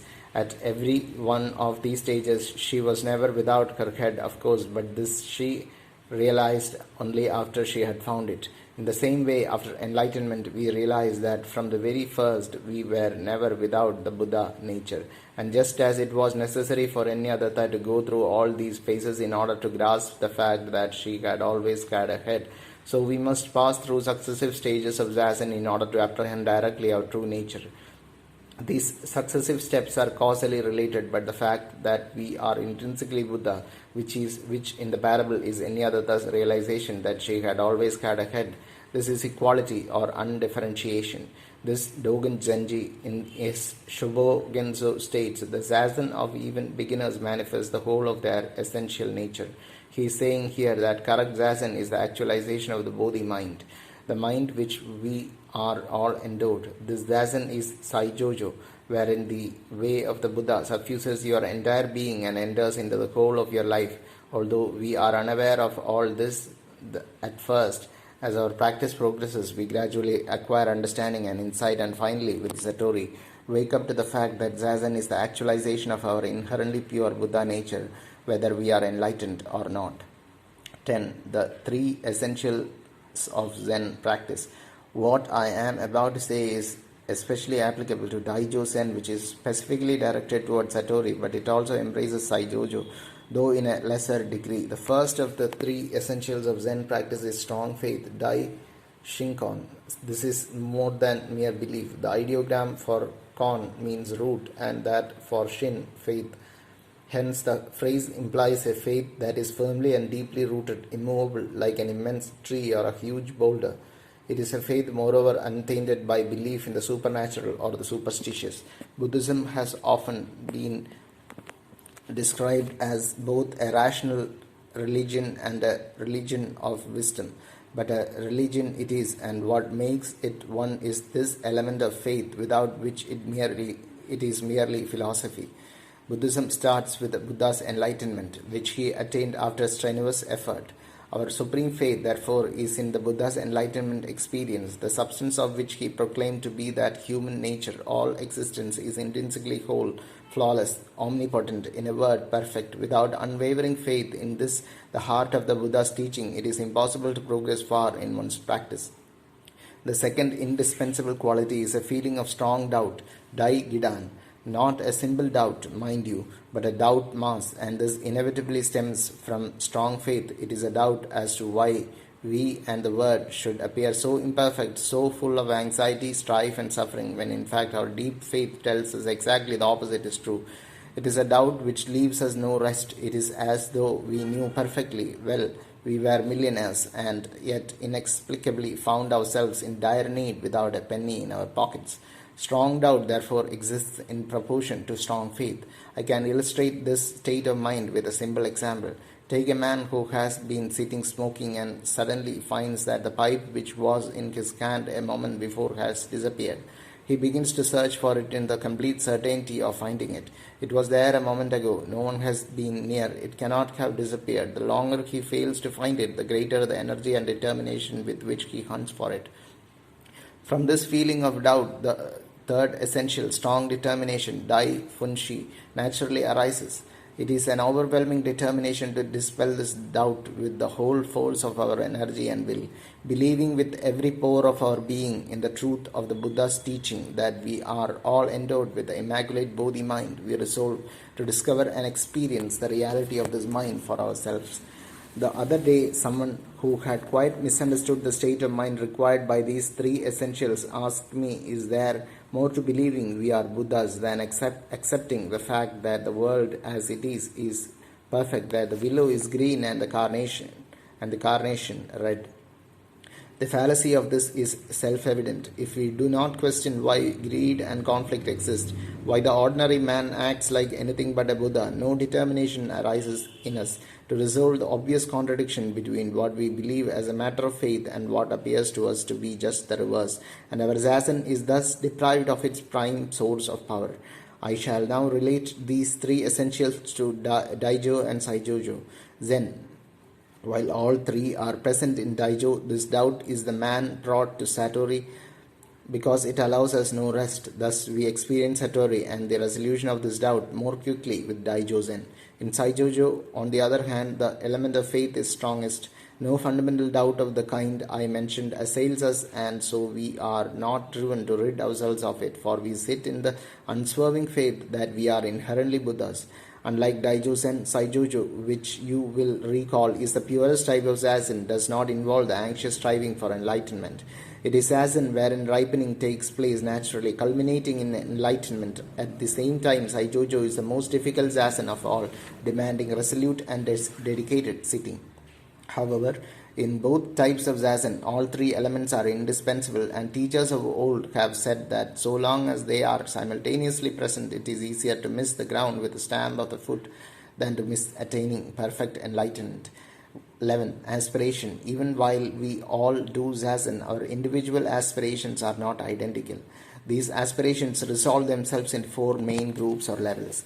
The first and shallowest level involves neither faith in Zen Buddhism nor even a cursory understanding of it.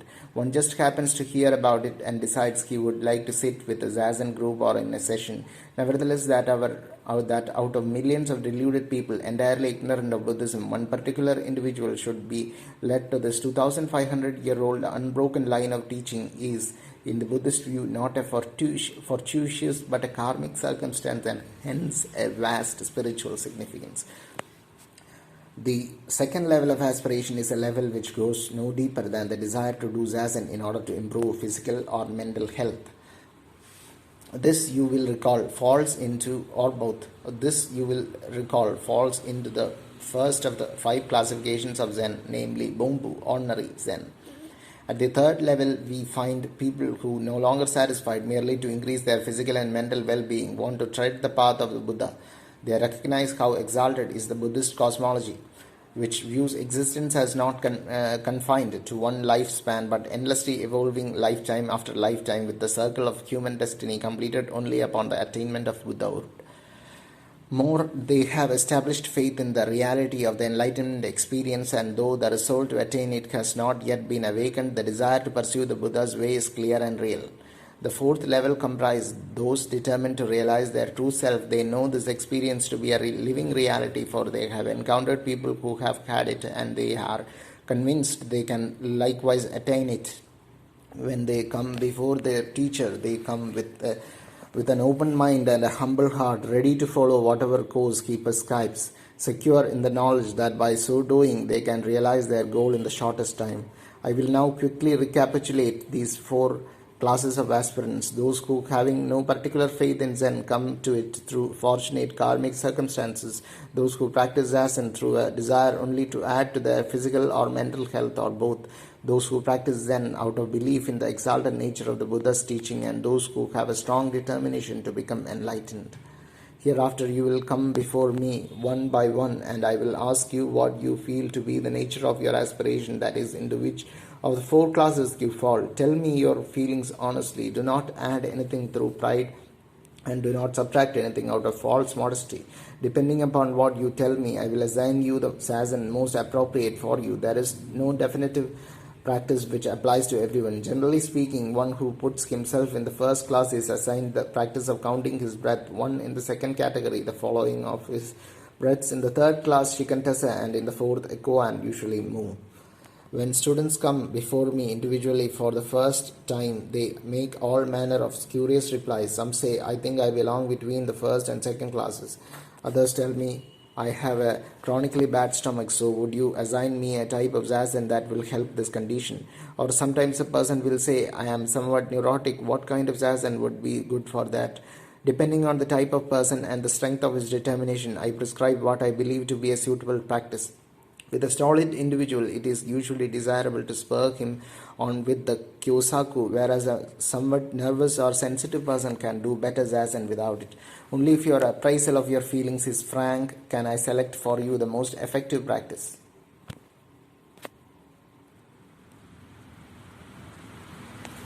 2.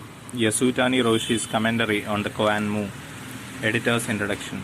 Ever since Joshu, one of the great Chinese Zen masters of the Tang era, retorted Mu to a monk who had asked whether dogs have the Buddha nature, the reverberations of the incident have been echoing through the halls of Zen monasteries and temples down through the centuries. Even in this day, no koan is assigned novices more often. It is commonly agreed among Japanese masters that it is unsurpassed for breaking asunder the mind of ignorance and opening the eye of truth. A careful reading of this section and section 3 and 5 will explain why. As yet, no translation of a formal commentary, Tishu, on the Koan Mu has appeared in English. This present commentary was made by Zen Master Yasutani without notes to about 35 laymen at a session in 1961. It is reproduced here in translation exactly as he gave it, except for minor editing out a few repetitious or awkward expressions which inevitably creep into extemporaneous speech. In its clarity and incisiveness, in the inspiration, encouragement, and guidance it provides the novice and advanced student alike, it stands as a masterly commentary on this time-honored koan. In the Mumonkan, the Gateless Barrier, compiled by Mumon Ekai, who was himself a Zen master, Mu heads the collection of 48 koans. Although a few English translations of the Mumonkan have appeared, they leave much to be desired. More often than not, instead of revealing the essential spirit of the koans, they obscure it. It is eloquent proof of the misplaced awe that Zen has engendered in the minds of many that the more mystical or downright incomprehensible a koan reads in English, the more profound it is judged to be. Every koan is a unique expression of the living, indivisible Buddha nature, which cannot be grasped by the bifurcating intellect. Koans appear bewildering to people who cherish the letter above the spirit. Those who grasp their spirit know that koans, despite the incongruity of their various elements, are profoundly meaningful. All point to man's face before his parents were born, to his real self. The aim of every koan is to liberate the mind from the snare of language which fits over experience like a straitjacket. Koans are so phrased that they deliberately throw sand into our eyes to force us to open our mind's eye and see the world and everything in it without distortion. Koans take as their subjects tangible, down-to-earth objects such as a dog, a tree, a face, a finger, to make us see, on the one hand, that each object has absolute value, and on the other, to arrest the tendency of the intellect to anchor itself in abstract concepts. But the import of every koan is the same, that the whole world is one interdependent whole, and that each separate one of us is that whole. The Chinese Zen masters, those spiritual geniuses who created these paradoxical dialogues, did not hesitate to thumb their noses at logic and common sense in their marvelous creations. By wheedling the intellect into attempting solutions impossible for it, koans reveal to us the inherent limitations of the logical mind as an instrument for realizing ultimate truth. In the process, they pry us loose from our tightly held dogmas and prejudices, strip us of our penchant for discriminating good from bad, and empty us of the false notion of self and other, to the end that we may one day perceive that the world of perfection is in fact no different from that in which we eat and excrete, laugh and weep.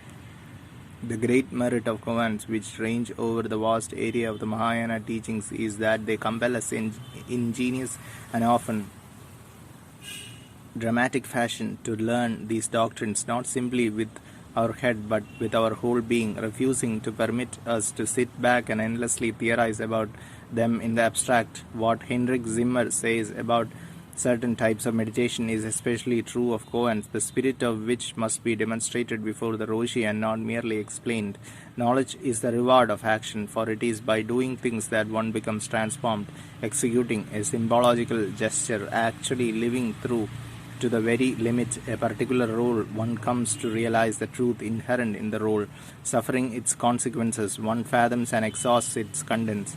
The complete solution of a koan involves the movement of the mind from a state of ignorance, delusion, to the vibrant inner awareness of living truth.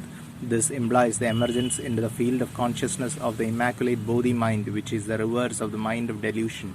The determination to struggle with a koan in the first place is generated by faith in the reality of the Bodhi mind, the struggle itself being the effort of this mind to cast off the shackles of ignorance and come to its own self-knowledge. Now, what is the source of Mu's power? What has enabled it to hold first rank among koans for over 1,000 years, whereas such koans as what is the sound of one hand clapping and what is your face before your parents' birth bathe the discursive mind and excite the imagination. Mu holds itself coldly aloof from both the intellect and the imagination. Try as it might, reasoning cannot gain even a toehold on Mu.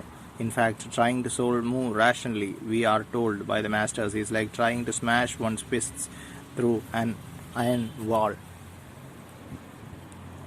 because Mu is utterly impervious to logic and reason, and in addition is easy to voice. It has proven itself an exceptionally wieldy scalpel for extirpating from the deepest unconscious the malignant growth of I and not I, which poisons the mind's inherent purity and impairs its fundamental wholeness.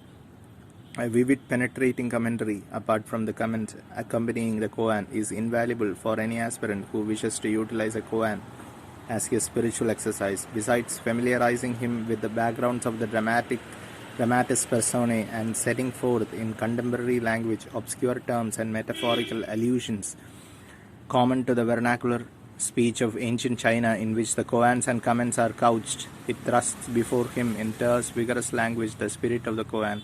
One lacking this orientation very likely would find the koan alien if not bizarre. Since the tea show is not an ordinary lecture or sermon addressed to all and sundry, but an integral part of Zen training, it is usually given only at session and essentially for the benefit of those who come to practice Zazen. In the monastery, the tea show, which takes place at least once and frequently twice a day, is announced by the solemn tolling of the hansho. Among the largest of the drums, bells, and gongs employed in Zen at its signal, all file into the main hall from the Zazen hall and, dividing into two groups facing each other at right angles to the altar, seat themselves on the tatami mats in either the half or the full lotus posture, or in the traditional Japanese sitting position. The Roshi then makes his appearance escorted by an attendant who carries his book of koans wrapped in a piece of silk ceremonial cloth, both as a mark of respect and for protection. All present bow their heads in humility before their teacher as he proceeds to the Butsudan altar to light a stick of incense and place it before the image of the Buddha. Then, led by the Roshi, everyone rises, faces the Butsudan, and prostrates himself 3 times. These devotions of gratitude, reverence, and humility toward the Buddha and patriarchs having been completed, the Roshi seats himself on a large cushion on a dais facing the Butsudan, crosses his legs in the lotus posture, and leads the group in chanting a short selection from a sutra. He is now ready to commence his tea show. Like the chanted sutra which precedes it, the tea show is an offering to the Buddha, and this in fact is the significance of the Roshis facing the Butsudan and not his hearers during the delivery of his commentary. In addressing himself to the Buddha, the Roshi is in effect saying, "This is my expression of the truth of your teachings. I offer it up to you in the hope you will find it satisfactory." The tea show is not an erudite discourse on the meaning of the koan, for the Roshi knows that explanations, no matter how intricate, or subtle cannot lead to that inner understanding which alone enables one to demonstrate the spirit of the koan with certainty and conviction. Zen masters, in fact, look upon mere definitions and explanations as dry and lifeless, and as ultimately misleading because inherently limited. The one word imbecile, uttered from the guts, conveys more than any 100 words defining it. Nor does the Roshi burden his listeners with a purely philosophical lecture on Buddhist doctrine or on the metaphysical nature of ultimate reality. The Roshi's object is to relive the spirit and drama of the koan, to bring alive through his charged words and gestures the truth inherent in the roles of the various protagonists.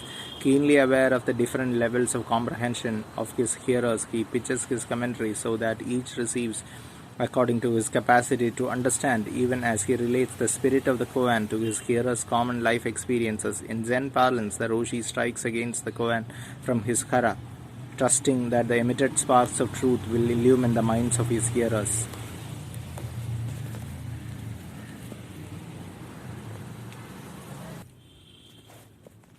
Hara literally denotes the stomach and abdomen and the functions of digestion, absorption, and elimination connected with them.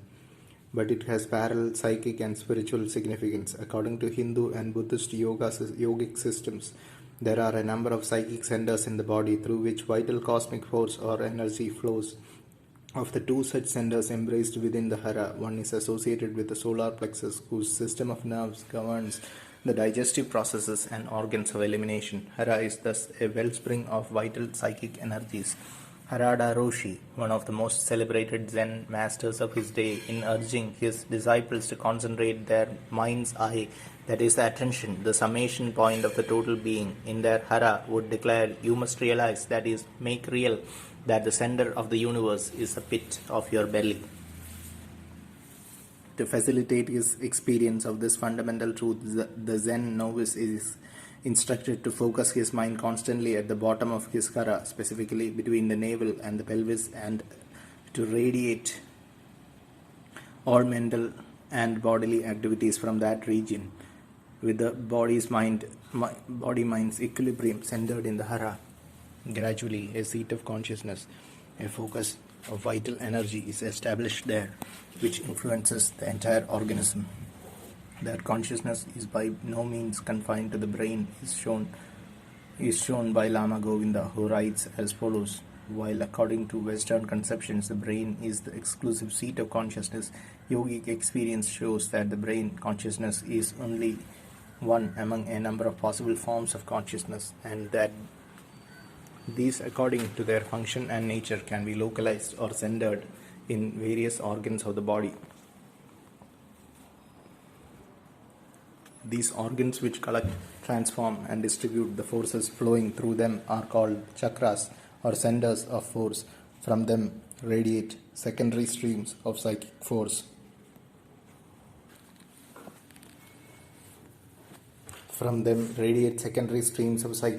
Comparable to the spokes of a wheel, the ribs of an umbrella, or the petals of a lotus. In other words, these chakras are the points in which psychic forces and bodily functions merge into each other or penetrate each other. They are the focal points in which cosmic and psychic energies crystallize into bodily qualities, and in which bodily qualities are dissolved or transmuted into psychic forces, settling the body's center of gravity before the navel, that is, establishing a center of consciousness in the hara, automatically relaxes tensions arising from the habitual hunching of the shoulders, straining of the neck, and squeezing in of the stomach. And this rigidity disappears, an enhanced vitality and new sense of freedom are experienced throughout the body and mind, which are felt more and more to be a unity.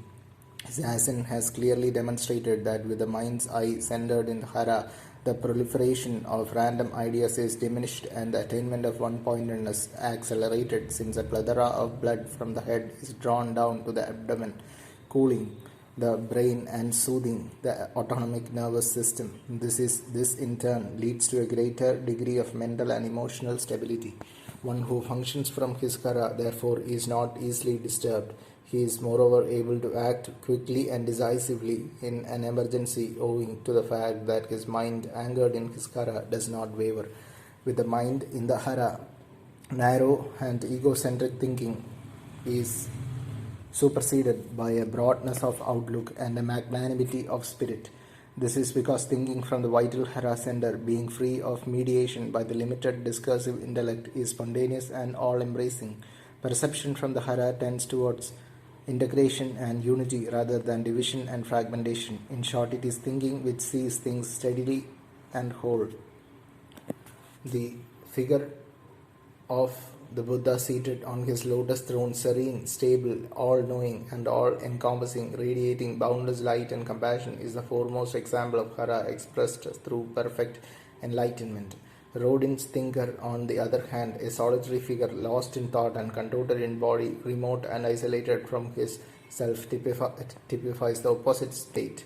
It is important to recognize that the ability to think and act from the hara is like joriki, only indirectly related to satori and not synonymous with it. Satori is a turning about of the mind, a psychological experience conferring knowledge, while hara is no more than what has been indicated. Masters of the traditional Japanese arts are all accomplished in thinking and acting from the hara. They would not merit the title master if they were not, but few, if any, achieve satori without Zen training. Why not? Because their cultivation of hara is essentially for the perfection of their art and not satori, the attainment of which presupposes, as Yasutani Roshi points out in his introductory lectures, faith in the reality of the Buddha's enlightenment and in their own immaculate Buddha nature.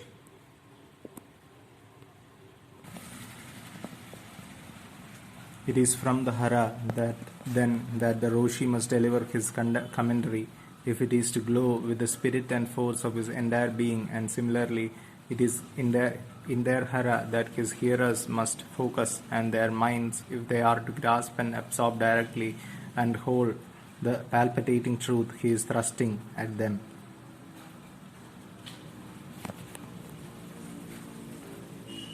Listening to the Teisho is actually another form of zazen, that is, a state of uninterrupted concentration leading to total absorption.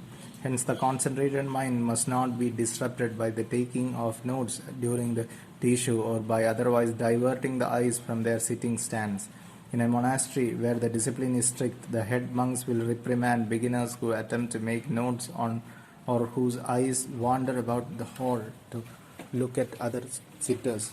Particularly for the devotee whose spiritual exercise is a koan, the Teisho, by providing numerous clues, presents an unparalleled opportunity for gaining direct insight into the koan's essential import.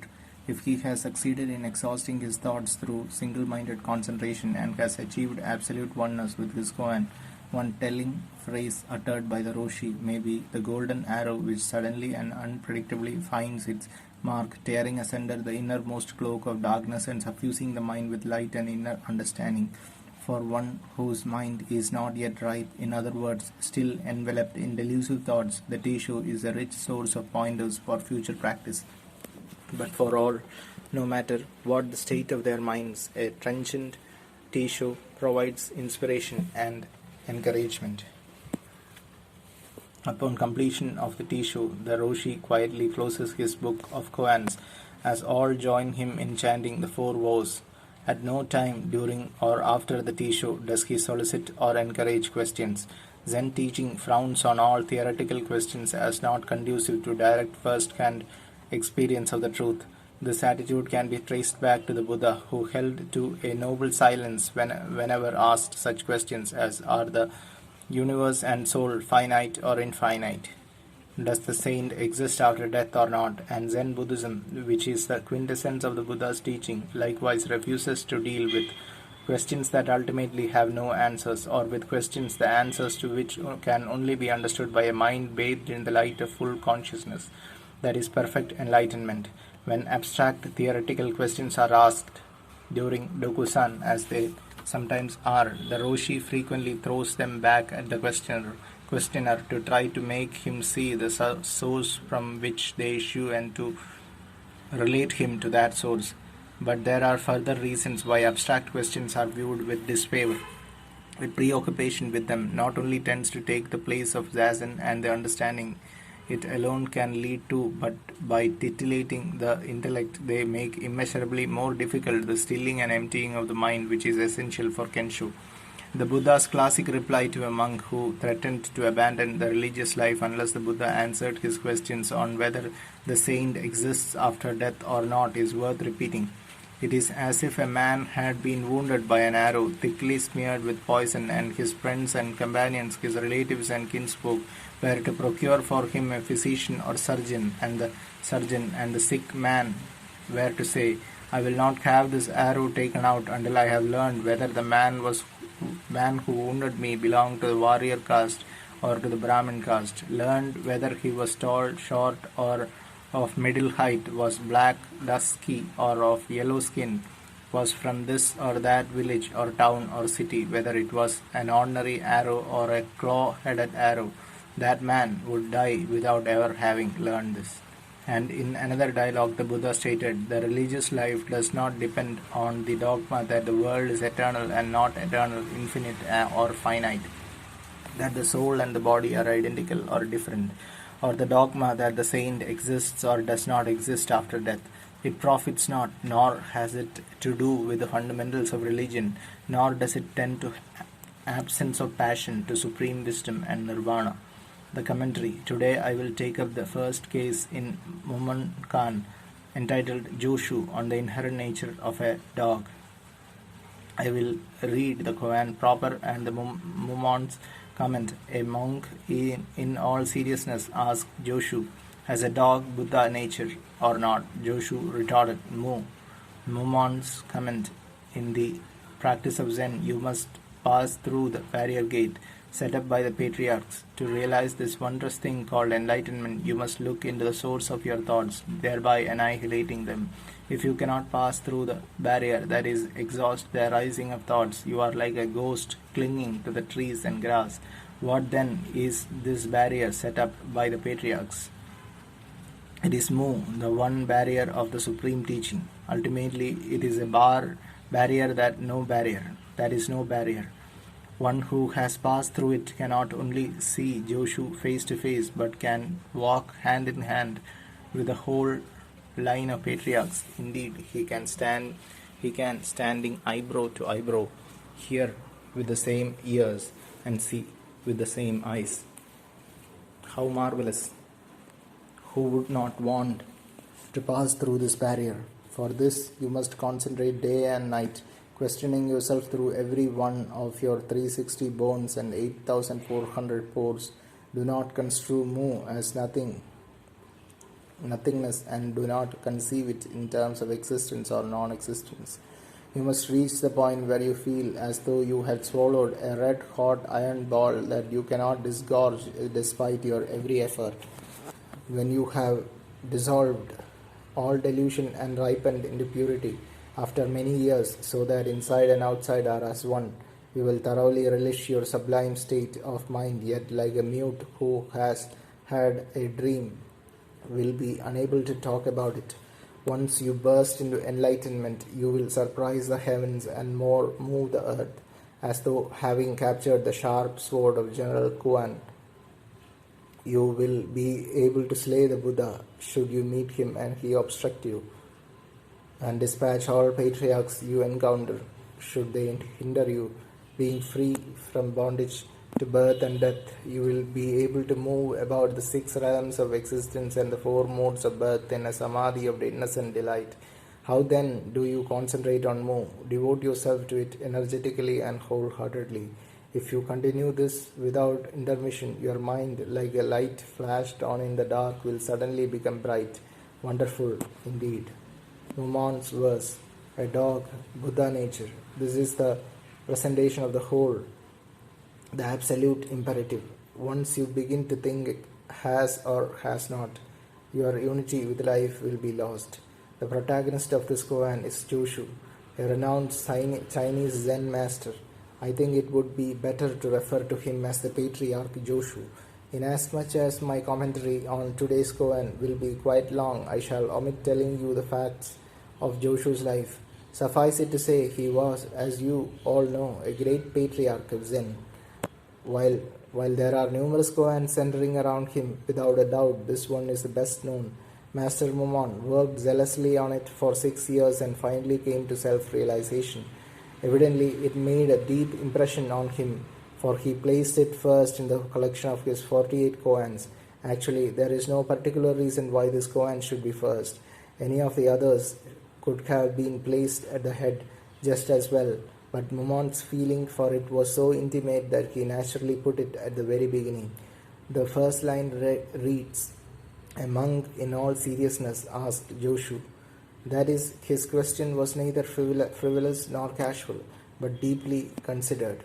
The next portion, "Has a dog Buddha nature or not?" raises the question, what is Buddha nature? A well-known passage in the Nirvana Sutra states that every sentient being has Buddha nature. The expression every sentient being means all existence. Not alone human beings but animals, even plants are sentient beings. Hence a dog, a monkey, a dragonfly, a worm equally have Buddha nature according to the Nirvana Sutra. In the context of this koan, however, you may consider the term as referring only to animals. What then is Buddha nature? Briefly, the nature of everything is such that it can become Buddha. Now, some of you thinking there is something called the Buddha nature hidden within us may inquire as to the whereabouts of this Buddha nature. You may tend to equate it with the conscience, which everyone, even the wicked, is presumed to possess. You will never understand the truth of Buddha nature so long as you harbor such a specious view. The Patriarch Dogen interpreted this expression in the Nirvana Sutra to mean that what is intrinsic to all sentient beings is Buddha nature, and not that all sentient beings have something called the Buddha nature. This, in Dogen's view, there is only Buddha nature, nothing else. In Buddhism, Buddha nature is an intimate expression and Dharma nature are impersonal one. But whether we say Buddha or Dharma nature, the substance is the same. One who has become enlightened to the Dharma is a Buddha. Hence, Buddha arises from Dharma. The Diamond Sutra says that all Buddhas and their enlightenment issue from this Dharma. Dharma, it follows, is the mother of Buddhahood. Actually, there is neither mother nor son, for as I have said, it is the same whether you say Buddha or Dharma. What is the Dharma of Dharma nature? Dharma means phenomena. What we ordinarily term phenomena, that is what is evident to the senses in Buddhism, is called Dharma. The word phenomena, since it relates only to the observable features without implying what causes them to appear, has a limited connotation. These phenomena are termed dharma or law simply because they appear neither by accident nor through the will of some special agency superintending the universe. All phenomena are the result of the law of cause and effect. They arise when causes and conditions governing them mature. When one of these causes or conditions becomes altered, these phenomena change correspondingly. When the combination of causes and conditions completely disintegrates, the form itself disappears. All existence being the expression of the law of cause and effect, all phenomena are equally this law, this dharma. Now, as there are multiple modes of existence, so are there multiple dharmas corresponding to these existences. The substance of these manifold dharmas we call dharma nature, whether we say dharma nature or use the more personal term Buddha nature. These expressions refer to one reality. Stated differently, all phenomena are transformations of Buddha or Dharma nature. Everything by its very nature is subject to the process of infinite transformation. This is its Buddha or Dharma nature. What is the substance of this Buddha or Dharma nature? In Buddhism, it is called Ku, Shunyata. Now, Ku is not mere emptiness. It is that which is living, dynamic, devoid of mass, unfixed, beyond individuality or personality, the matrix of all phenomena. Here we have the fundamental principle or doctrine or philosophy of Buddhism. For the Buddha Shakyamuni, this was not mere theory but truth which he directly realized. With the experience of enlightenment, which is the source of all Buddhist doctrine, you grasp the world of Ku. The world, unfixed, devoid of mass, beyond individuality or personality, is outside the realm of imagination. Accordingly, the true substance of things, that is, their Buddha or Dharma nature, is inconceivable and inscrutable, since everything imaginable partakes of form or color. Whatever one imagines to be Buddha nature must of necessity be unreal. Indeed, that which can be conceived is but a picture of Buddha nature, not Buddha nature itself. But while Buddha nature is beyond all conception and imagination, because we ourselves are intrinsically Buddha nature, it is possible for us to awaken to it. Only through the experience of enlightenment, however, can we affirm it in the heart. Enlightenment, therefore, is all. Once you realize the world of Ku, you will readily comprehend the nature of the phenomenal world and cease clinging to it. What we see is illusory, without substance, like the antics of puppets in a film. Are you afraid to die? You need not be. For whether you are killed or die naturally, death has no more substantiality than the movements of these puppets. Or to put it another way, it is no more real than the cutting of air with a knife, or the bursting of bubbles which reappear no matter how often they are broken. Having once perceived the world of Buddha nature, we are indifferent to death, since we know we will be reborn through affinity with a father and a mother. We are reborn when our karmic relations impel us to be reborn. We die when our karmic relations decree that we die, and we are killed when our karmic relations lead us to be killed. We are the manifestation of our karmic relations, and at any given moment and upon their modification we change accordingly. What we call life is no more than a procession of transformations. If we do not change, we are lifeless. We grow and age because we are alive. The evidence of our having lived is the fact that we die. We die because we are alive. Living means birth and death. Creation and destruction signify life. When you truly understand this fundamental principle, you will not be anxious about your life or your death. You will then attain a steadfast mind and be happy in your daily life. Even though heaven and earth were turned upside down, you would have no fear. And if an atomic or hydrogen bomb were exploded, you would not quake in terror. So long as you became one with the bomb, what would there be to fear? Impossible, you say. But whether you wanted to or not, you would perforce become one with it, would you not? By the same token, if you were caught in a holocaust, inevitably you would be burned. Therefore, become one with fire when there is no escaping it. If you fall into poverty, live that way without grumbling, then your poverty will not be a burden to you. Likewise, if you are rich, live with your riches. All this is a functioning of Buddha nature. In short, Buddha nature has the quality of infinite adaptability. Coming back to the koan, we must approach the question, has a dog Buddha nature or not, with caution, since we do not know whether the monk is ignorant or is feigning ignorance in order to test Joshu. Should Joshu answer either it has or it has not, he would be cut down. Do you see why? Because what is involved is not a matter of has or has not. Everything being Buddha nature, either answer would be absurd, but this is dharma combat. Joshu must parry the thrust. He does so by sharply retorting, "Moo." Here the dialogue ends. In other versions of the same koan, the monk continues by inquiring, why hasn't a dog Buddha nature when the Nirvana Sutra says all sentient beings do have it? Joshu countered with, it has its own karma. What this means is that the dog's Buddha nature is not other than karma. Acts performed with a delusive mind produce painful results. This is karma. In plainer words, a dog is a dog as a result of its past karma's conditioning to become a dog. This is the functioning of Buddha nature. So do not talk as though there were a particular thing called Buddha nature. There were a particular thing called Buddha nature. This is the implication of Joshu's moo. It is clear then that moo has nothing to do with the existence or non-existence of Buddha nature, but is itself Buddha nature. The retort moo exposes and at the same time fully thrusts Buddha nature before us. Now, while you may be unable fully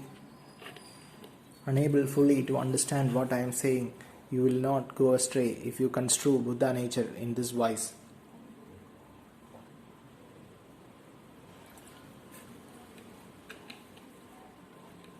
Buddha nature cannot be grasped by the intellect.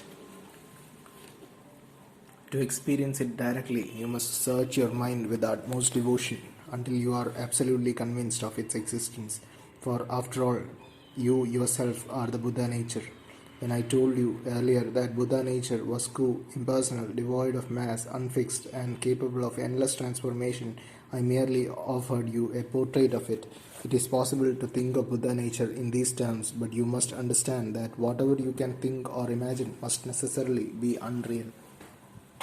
Hence, there is no other way than to experience the truth in your own mind.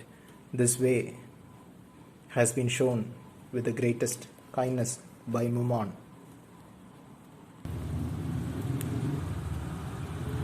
Let us now consider Mumon's comment.